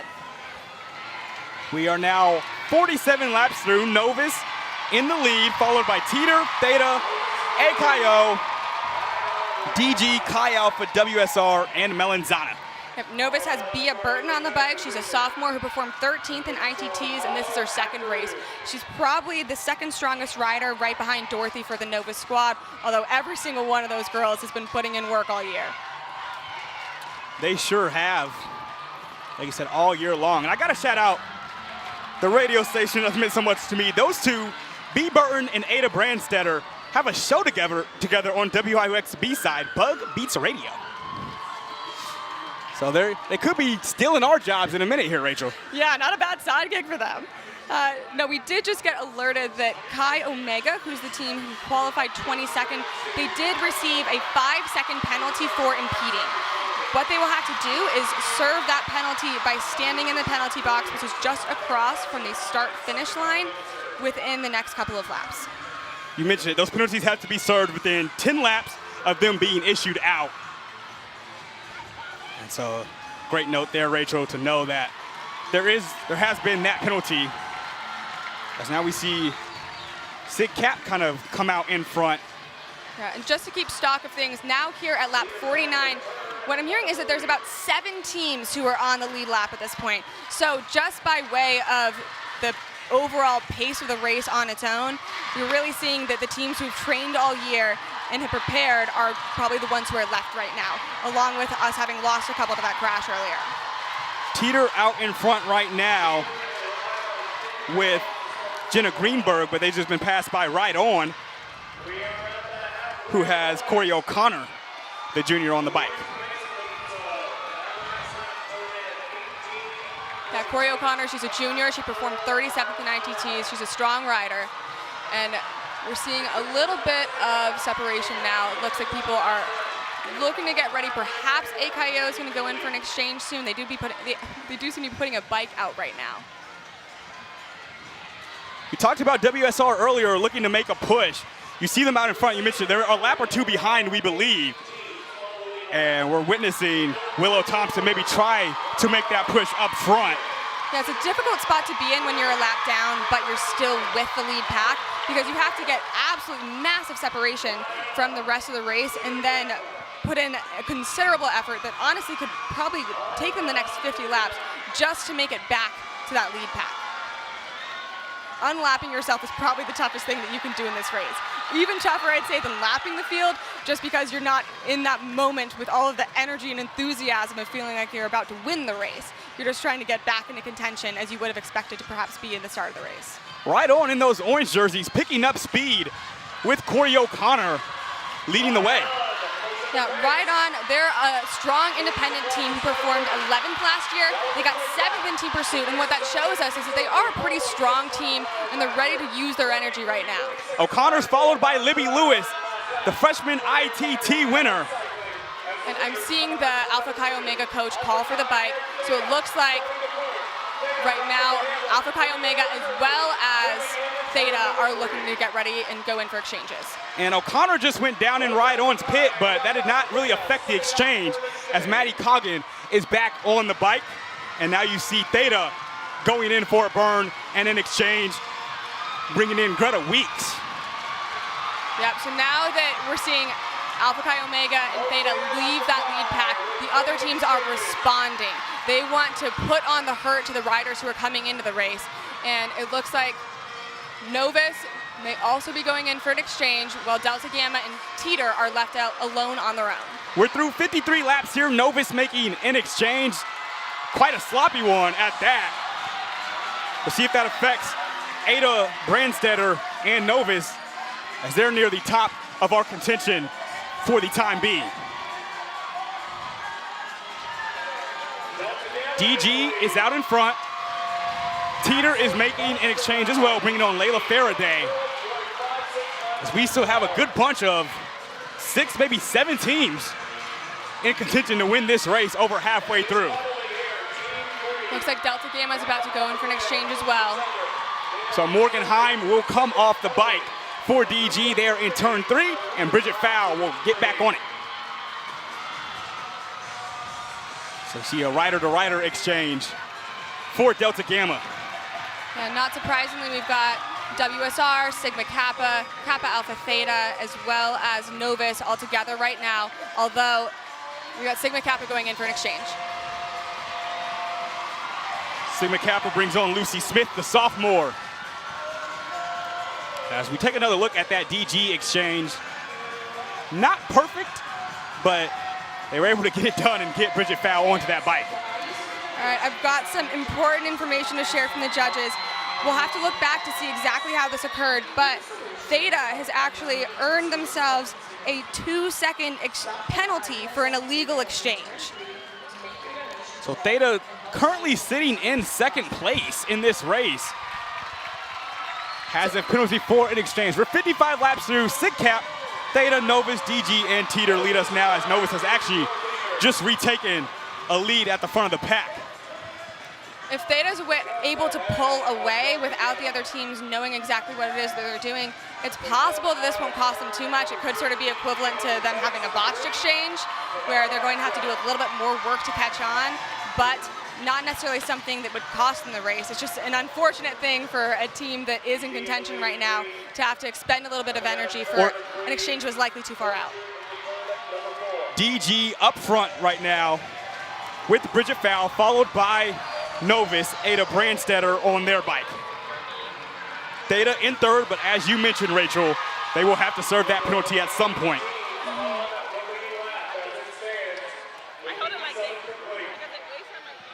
All right, so 57 laps down. We're still seeing everyone together.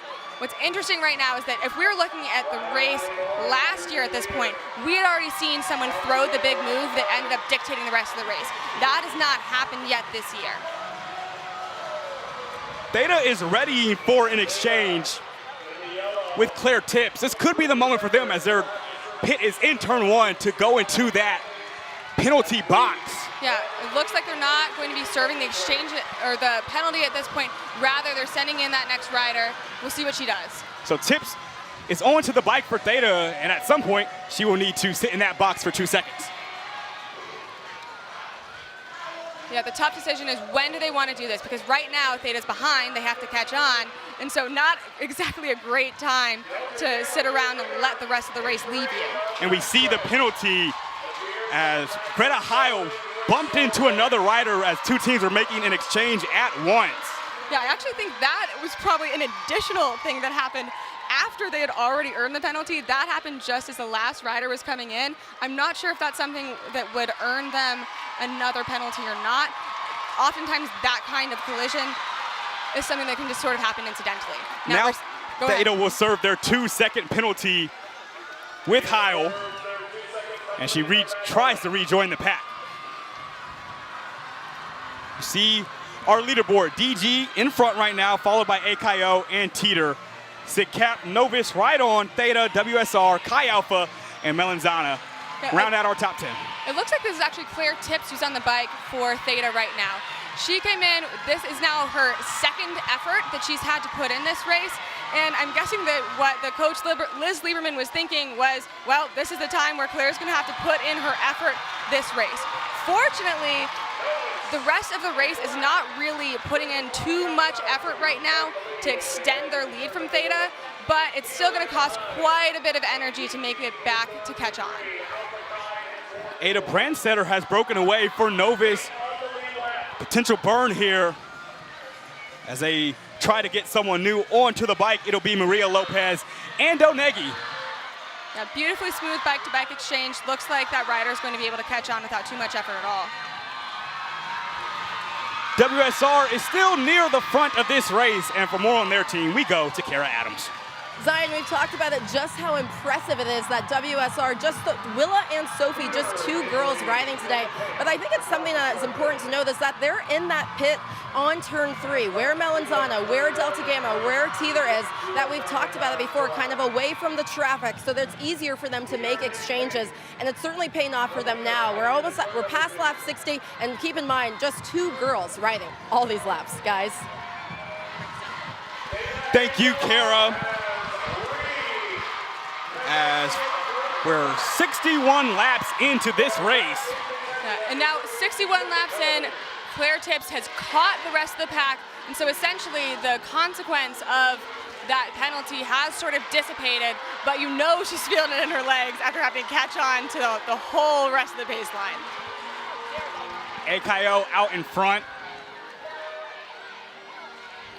followed by DG. As Ellie Marcella, the junior, is on the bike for AKO. 62 laps through now. They're followed closely by Teeter and DG. Sidcap has also stayed in this race. I'm not sure if we expected them to be where they're at right now, Rachel, but they have really stayed with the pack up front. Yeah, Sigma Kappa is the kind of team that's really been putting in the work, not just this year, but for the last couple of years, to build themselves up, to be in a position that I'm thinking they're not even surprised that they're here. They did say that their goal was top 10, but I think that they're capable of much more. As we see right now, Lauren Mervar on the bike for Sigma Kappa. They've never won it. Their best finish came last year when they placed 7th.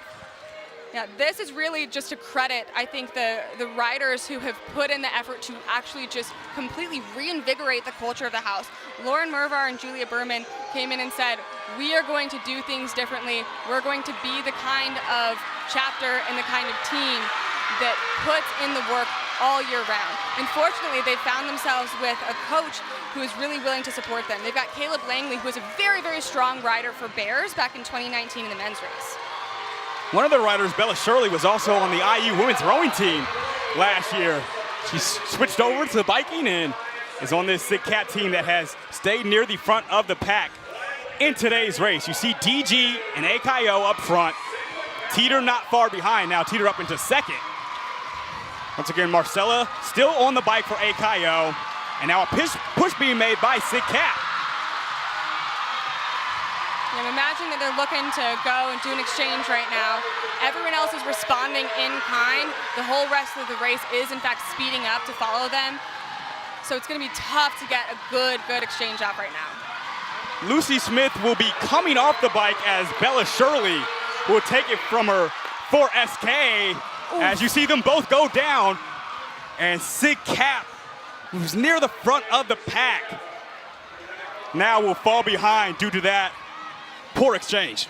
Yeah, we'll watch it again. It's really tough just because if you get the momentum going in the wrong direction, then that's really all that it takes for the kind of thing that you practice all year to now just not go the way that you wanted it to.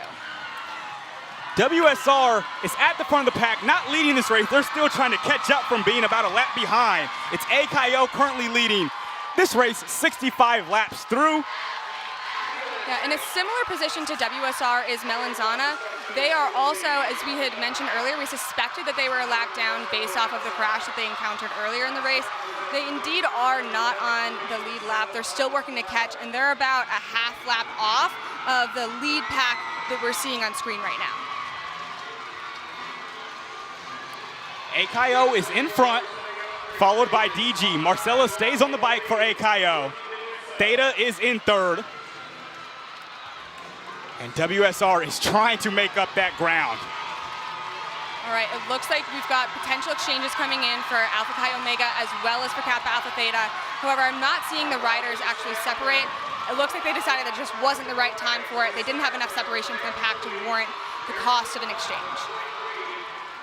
We've already seen poor exchange bring Sig Cat back from where they were, and I think that was the right call by the coaches of Theta and of AKO to wait maybe another lap to try that exchange. Yeah, the timing of the exchanges in and of themselves are the kind of thing that I think really strong coaches and strong teams spend a lot of time thinking about. Right now, like what we saw recently where AKO and Theta decided not to go, that was because the entire rest of the race was with them and could see that they were about to exchange. And so the whole rest of the race could have just decided in unison to put in the hurt on those teams, and it just wasn't worth it. Novus has taken the lead with Maria Lopez and Onegi. They've got a bike out, so we'll see who they're ready to put in next. And now that the race is moving a little bit faster, I wouldn't be surprised if we see these exchanges that teams AKO and Theta were looking to put in earlier happen now. 68 laps through, and Dorothy Kern-Munoz, you see, takes the bike for Novus in that black. AKO is coming in to make an exchange. All right, and it looks like it's going to leave Delta Gamma out there on their own. Delta Gamma has been in an absolutely beautiful position for this entire race so far. They haven't gotten penalties. They haven't been in, had to deal with significant crashes, and they haven't done much pulling.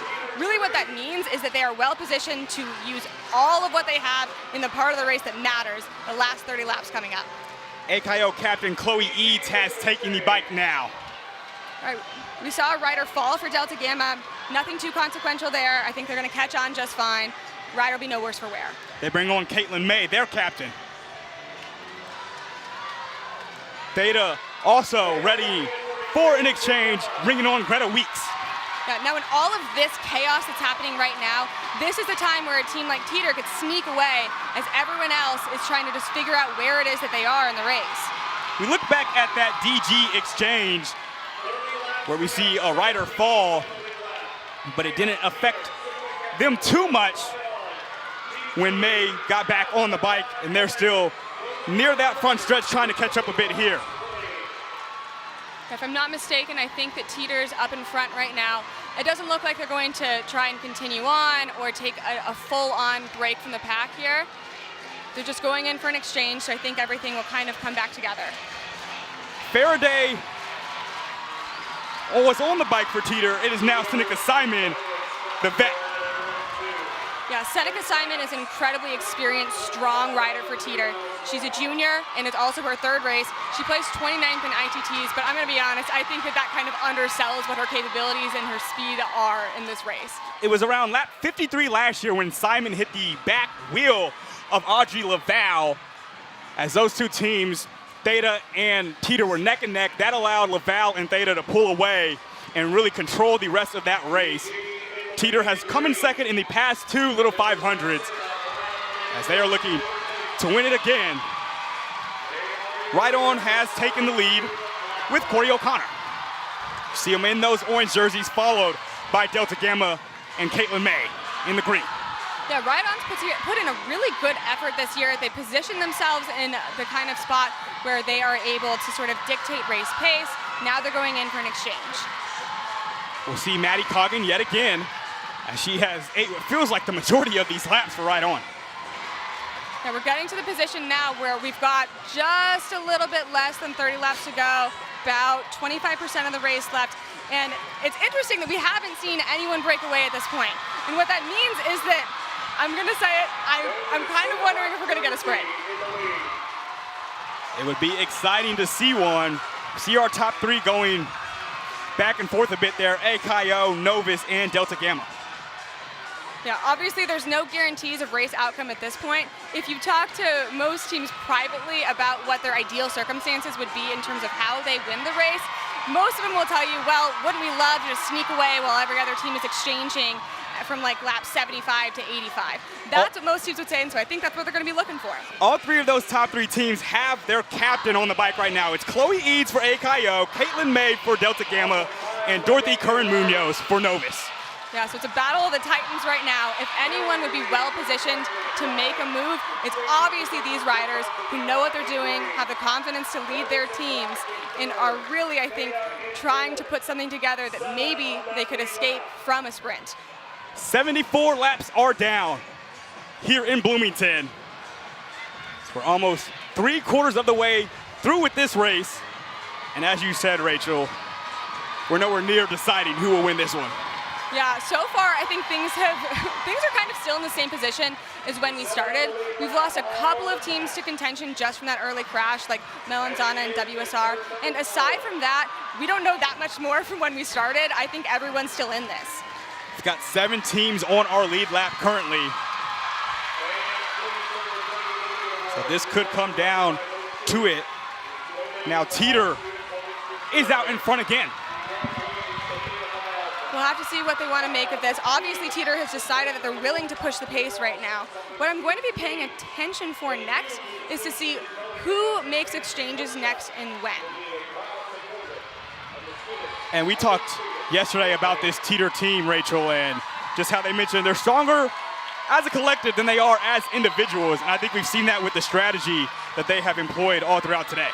Yeah, the proof of that has been that even though they didn't perform as strong as some of the other teams in terms of their performance for things like ITTs, that they absolutely smashed Team Pursuit. They still performed second, losing only to AKO, who did win that Spring Series event for the first time in that team's history. Teeter's leading, Delta Gamma in second, AKO third, Novus fourth, Right On fifth, Theta in sixth, Sigma Kappa in seventh, WSR in eighth, Chi Alpha in ninth, and Melanzana in 10th.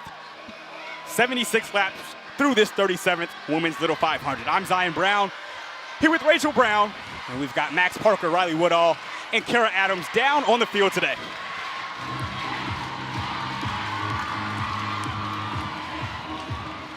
I'm seeing Teeter look back, sizing up the other teams. Clearly, I think everyone is really just in position of paying attention, trying to keep their heads on straight, and looking for someone else to make a move. Just 2 years ago, Max, who's now in the field for us, was in the men's race, and so for on the strategy heading down the stretch in this race, we will go to him.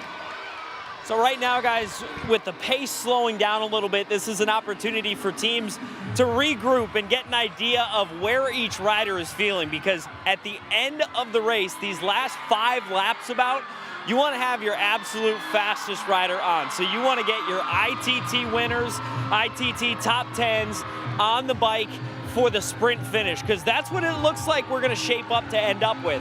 So in the lead up, you got to start counting backwards. You want to eat up those last 10 laps from 85 to 95 and then get your sprinter on at the end. I'm hearing accident, hopefully none of the top teams here. I'll send it back to you guys to double check. Both Theta and Novus involved in that crash. Dorothy Kern-Munoz, Bailey Capella, two teams who were near the front are down, along with a couple of others right around turn 3, right in that middle stretch of the backstretch between turn 3 and 4. Yeah, it's tough to tell exactly what happened back in turn 3, but what I'll note is that I'm not seeing anyone get ready to pull out a yellow flag. So this actually could be a very, very difficult position now for Novus, who's going in for an exchange, and for Theta, who continues to put in work but does have a rider out ready to come into the race and chase. Kern-Munoz stays on the bike for Novus. Theta is preparing to bring in Bailey Capella. Yeah, this is left, it looks like AKO, Teeter, Ride-On, Sigma Kappa, and Delta Gamma off on their own.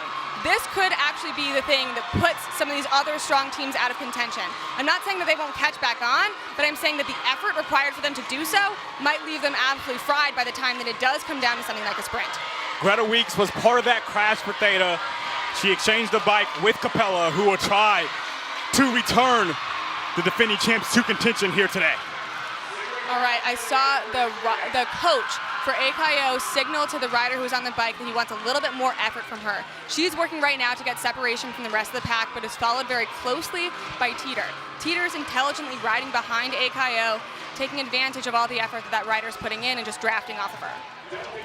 Beatrice Burton back on the bike for Novus, looking to make up that ground they lost. AKO is now out in front and preparing for an exchange to bring on Grace Howard. So just as the Theta rider crossed the start-finish line, we saw the teams who were in first and second come out of turn 4. It's a very tough spot to be in if you're a Theta rider right now. Teeter is bringing on Jenna Greenberg. All right, this looks like the thing that indeed may blow up the race. So a huge crash. Over 75 laps in, right around turn 3. Like you said, blowing up this race a bit and potentially taking out 2 contenders for good. We have 19 laps to go. Yeah, this is enough time that the rider for Theta, as well as the other teams who need to catch back on, it's still possible for them to do so. It looks like the race has actually slowed down quite a bit. So within the next lap or so, I think it's possible that we could see them back in.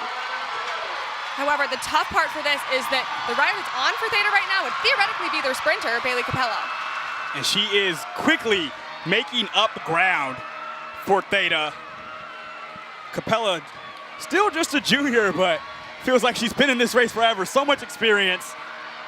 And she's who they trust the most in a moment like this to try to get near the front again. Yeah, really incredible composure for her. She's finally making contact with the pack right now. Yeah, Novus is still unfortunately chasing. They're making, it looks like an exchange, so it's going to take them a little bit more time to actually get back in contention. You see AKO out in front. Novus is bringing on Ada Brandstetter. It's AKO and DG leading the way. Yeah, honestly, AKO and DG are sitting pretty right now. You're also going to see that Melanzana, that team in purple who we've talked about earlier, they are still in this lead pack, but again, they're not in the lead lap, and that's a very difficult spot to be in because I think right now it's just a little bit too late to be able to unlap yourself. Melanzana currently around 11th, and with just 17 laps to go, may not be able to make up that ground and get their 3rd championship in 4 years. Yeah, evidently something like that's not reflective of how strong this team is. It's just the consequence of how fickle this race is. Sometimes it's just not your year. And now we have Grace Howard of AKO and Morgan Heim of DG kind of talking to each other up front to see how they can hold off anybody else at the front. But as I say that, Theta and Bailey Capella continue to make a move. Whew, now that's interesting. We have to wonder if they're talking about working together. I kind of doubt it at this point now that we're at lap 84. We're actually at the point of the race now where the coaches are starting to think about how many exchanges are left in this race and when should I be putting in my sprinter, if indeed I need to do so. It's not clear yet if we're going to have a sprint, but we've only got a little bit of time left before that decision is made for us. Novus is also making up some ground with Ada Brandstetter still on their bike. And if Dorothy Curran-Munoz is all right after that crash we saw her in, you'd have to assume that maybe sometime here soon they attempt to get her back on the bike for the last however many laps. Yeah, it's good to see that Novus has made contact with the pack again. They're going to need to slot up a little bit to put themselves in a safer position than where they're at. And now Alpha Chi Omega's putting in some effort. AKO will be doing an exchange back near the start-finish line once Grace Howard is able to complete the lap. All right, we also see a rider out for Kappa Alpha Theta. It's not clear yet who's going to be going in for Alpha Chi Omega. We'll try and identify her soon. Beatrice Burton just got on the bike for Novus. Here comes the AKO exchange along with Theta. All right, and it's rider Ellie Marcella. She is the junior again.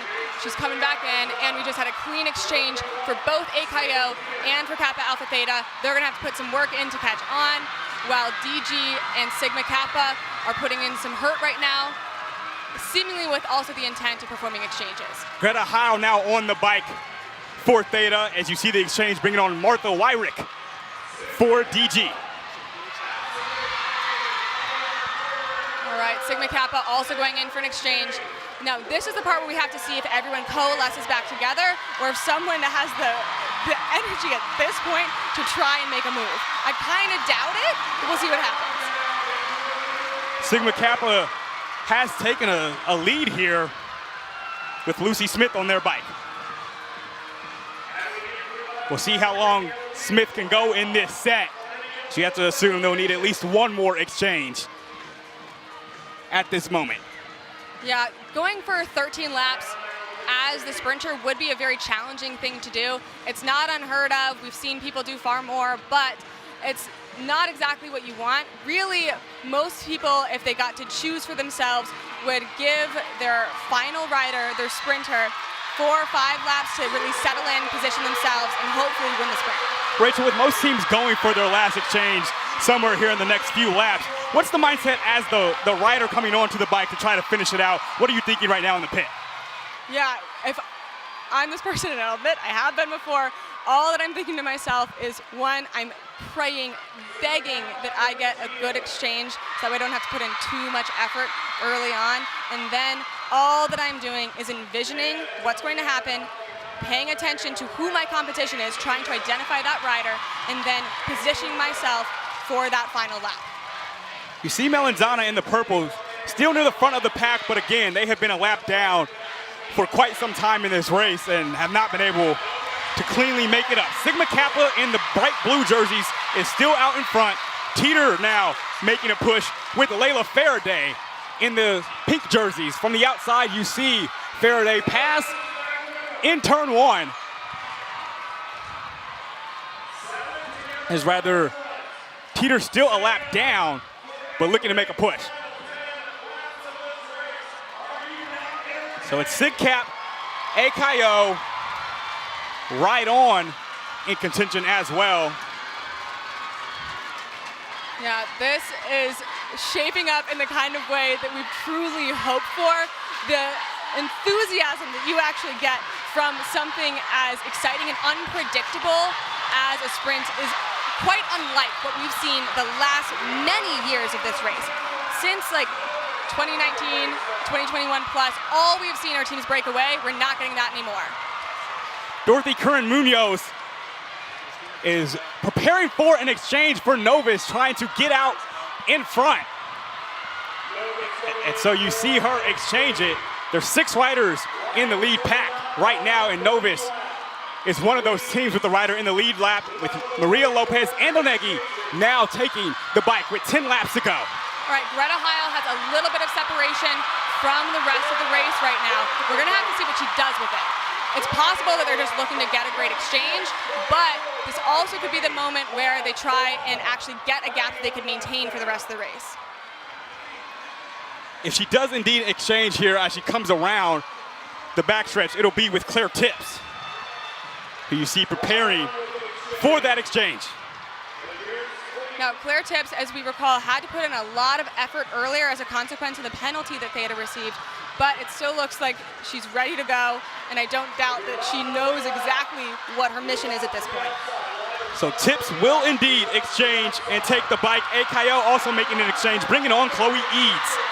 All right, smooth exchanges. Everything looks safe for AKO coming in. They've got a little bit of effort to put in if they want to catch Theta, though. 8 laps to go from Bill Armstrong Stadium. All right, so we just saw the Theta rider cross the midway point. It looks like Sigma Kappa, AKO are following somewhat closely, but they're at least maintaining the gap right now. DG in the green jersey remains out in front. We also have Libby Lewis of AKO, who has been talking with the coaches in that AKO pit. We could see her be the one to finish it off for them and try to get them their first ever win in this race. Yeah, so I'll identify then that yes, Delta Gamma, they're up in front. It looks like they're about to go for an exchange, and so with that now, you see Theta left out on their own. So just small correction from what I had offered earlier. Bridget Fowl on the bike for Delta Gamma now. All right, so we've only got 7 laps left in this race. Theta's continuing on. Claire Tips still on that bike for Theta as they are out in front. Ada Brandsetter on the bike for Novus, still chasing at 5th right now. Yep, so I'm seeing a fairly small gap with Theta off on their own, and then we've got Sigma Kappa, Teeter, AKO all together. That's a fortunate position for those riders to be in, and it also looks like Delta Gamma is about to catch. Tips still going around strong now in turn 4. All right, I'm seeing bikes placed out for Alpha Chi Omega as well as Sigma Kappa. AKO will be bringing on Libby Lewis when they make this exchange.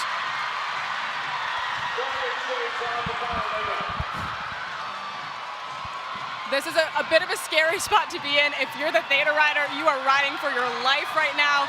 Any single workout that you've done for the past year was to be in this position where you are driven both by fear and by the motivation that if you can just hold on, that you could hold the Borg Warner again. So we'll see Lewis come on shortly. And Bailey Capella for Theta is also ready for an exchange in the pit. All right, so what this means now is we've got the strongest riders coming together. Because they're exchanging the exact same time, it looks like both exchanges were indeed clean. Everyone's kind of coming back together. We've just got Delta Gamma and Teeter going off on their own. I'm anticipating that they might have one more exchange to offer, and so it's not quite clear yet how this is going to play out. 4 laps to go. Capella's on the bike for Theta. Lewis is on it for AKO. And right now, Delta Gamma in the green has the lead. But Capella is right behind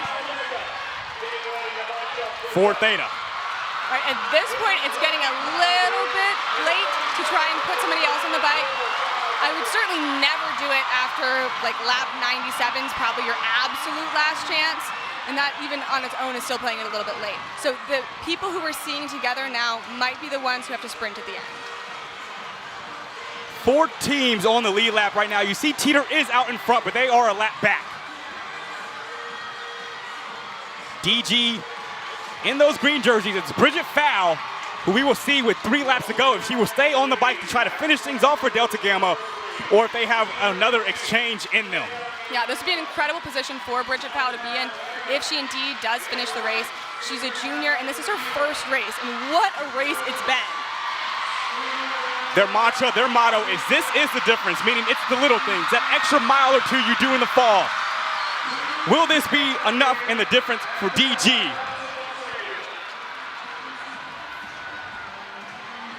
I'm not seeing anyone put a bike out. I think that who we've got, this is it at this point. So if you're the riders, you are centering in, you're focusing, and just trying to position yourself because the white flag they're getting ready to put out. 2 laps to go. And you're right, the white flag is in the holster.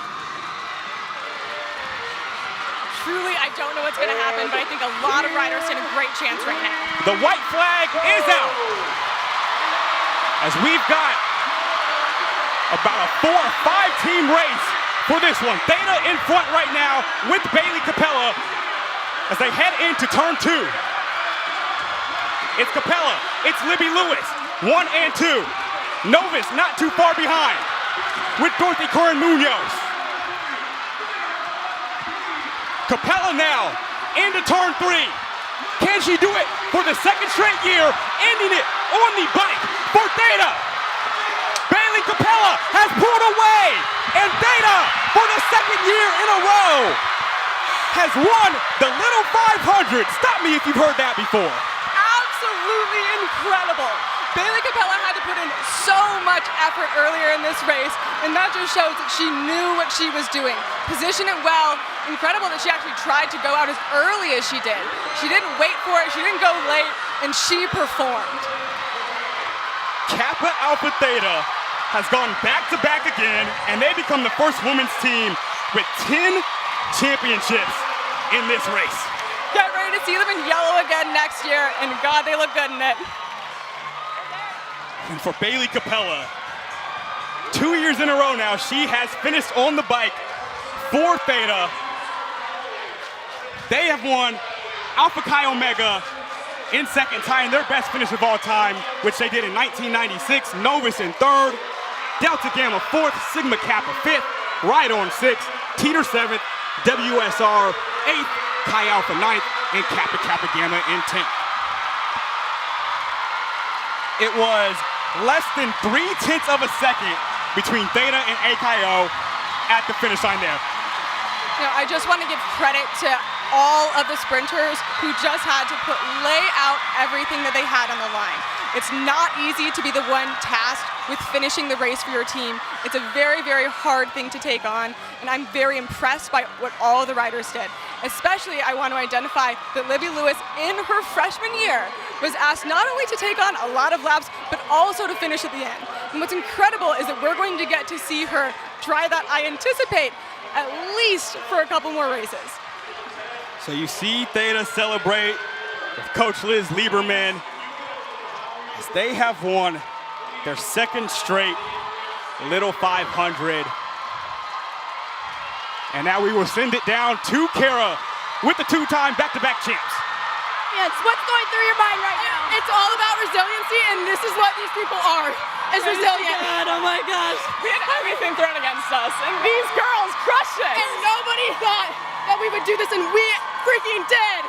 That's on belief in each other. First to 10. It's all about our alumni back there and our support system. They're incredible. Our whole team, and we would not have done this without them. They are incredible. I'm so proud of these girls. You are the only women's team to now have won 10 Little 5 races. What does it mean to be a part of the history? It's amazing, unreal. Thank you guys. It's not just us. It's all of them. It's everybody. I love you girls. Congratulations, girls. Thank you so much. Great job, Kara, as you heard Claire Tipp say it, 1st to 10, 1st to 10. They were emphatic about this. They weren't shy about it. They want to be the 1st to 10. You see a lot of times in a situation like that where you can break a record or do something for the first time, you know, athletes will be like, oh, we don't really care. It's just about, you know, doing what we can. That's not what Theta said coming into this race. They knew that they were one away from being the first women's team to ever reach 10 victories. They set out to do it, and they did it. Yeah, honestly, Theta's the kind of team that sets the goals. They're not afraid of admitting that, yeah, we do want to win. We expect to see ourselves out there every year. And I know that even just looking at their spring series performance, they performed 3rd in most events, 3rd in quals, 3rd in team pursuit. Bailey actually got 3rd in missing out. And so for them, they felt like they had underperformed to relative to what they were capable of in this race. And so I know that they're not surprised to see themselves here, but as they had mentioned, they didn't think that everyone else quite was looking at them in the same way as they had in prior years. On that final lap, Bailey Capella for Theta was riding at a pace of 33.9 miles per hour to outsprint Libby Lewis and get Theta its 10th ever win in the Little 500. Yeah, an absolutely scorching pace for that last lap. So Theta has won it again. You see the tail end of that top 10. Right on in 6th, Teeter in 7th, WSR in 8th, Chi Alpha 9th, and Kappa Kappa Gamma coming in 10th. Now, what's really incredible is that we've got Novus getting a podium finish. Obviously, it would have been incredible to see a new team sitting on the throne this year, but what Novus has put together in just a few short years is nothing short of incredible. The legacy that Dorothy Curran Munoz is leaving is one that should be talked about for years. She is probably, I will just give her some credit, the rider that when I talk to other teams and ask them about the camaraderie of the race, the community that's being brought forth, everyone talks about how much they respect and really enjoy working and competing against someone like Dorothy. And what you hope that creates now is a Novus team that continuing down the line, even when Dorothy Curran Munoz moves on, that is in contention and really one of the strongest teams year in and year out in this race. Now, fortunately, everyone except for Dorothy is going to be coming back next year. We will go to the podium. We'll toss it to Jeremy Gray, the public address announcer here, and watch our top 3 receive their trophies.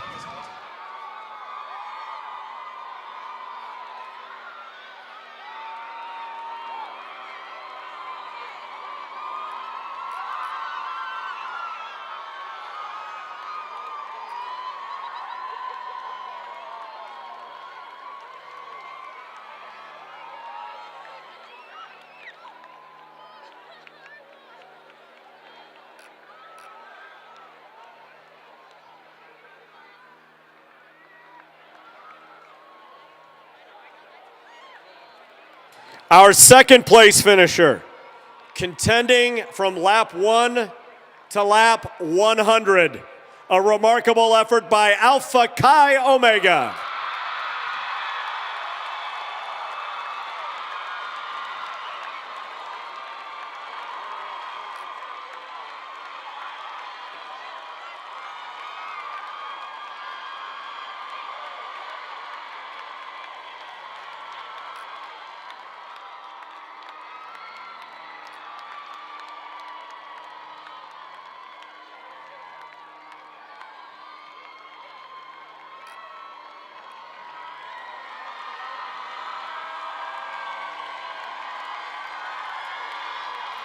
The riders for Alpha Chi, Ellie Marcella, Libby Lewis, Grace Howard, and Chloe Eads. Give them another round of applause.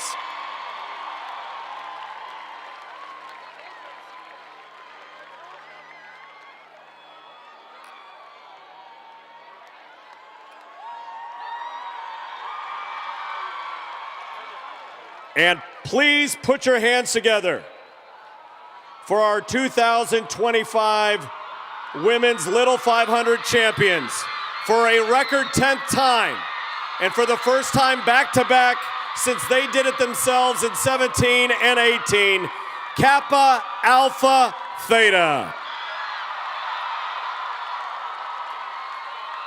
Theta, led by Claire Tips, Bailey Capella, Greta Weeks, and Greta Heil.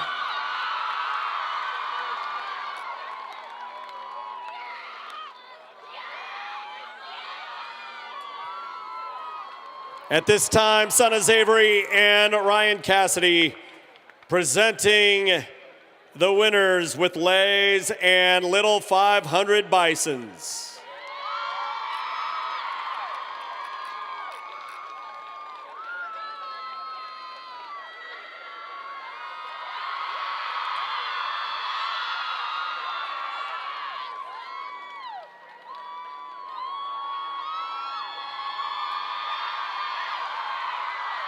And presenting our winners with their commemorative Coca-Cola bottles that are championship bottles, Jason Nethery.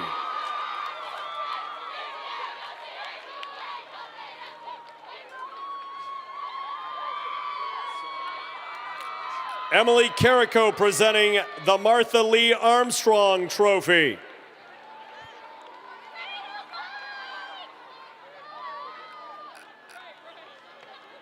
And now J.T. Forbes will present the Borg Warner Trophy. The Borg Warner is an exact replica of the Indianapolis 500 Trophy and has been awarded to the winning Little 500 team every year since 1979.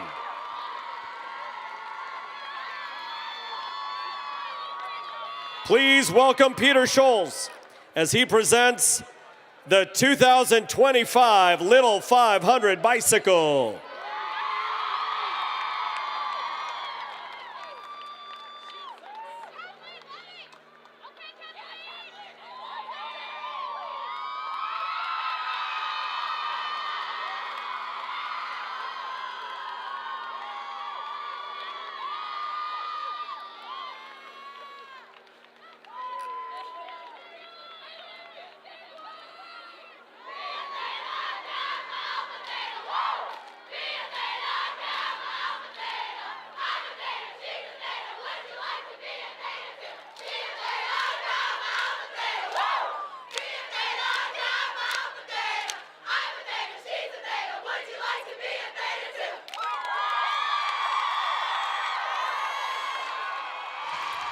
You see it there, Theta back on top for the second straight year. At this time, we would like to thank our championship partners, Coca-Cola, Pizza X, IU Bookstore, and students.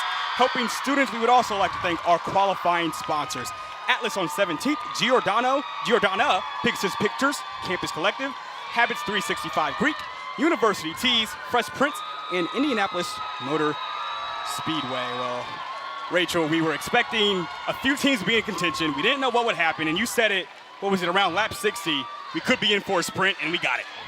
Yeah, this was exciting. We had so much happen, and finally, for the first time in many years, we had it come down to the lead lap.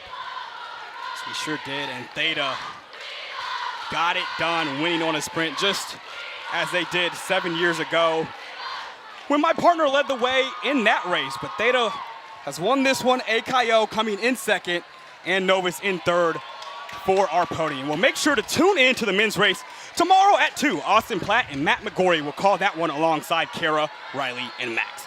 Thanks to our director, Henry Thuss, producers Emily Fox, Kennedy Recklaw, Brendan Tanaka, and executive producer Galen Clavier. For Kara Adams, Riley Woodall, Max Parker, Rachel Brown, and our entire broadcast crew, I'm Zion Brown. Thanks for tuning in.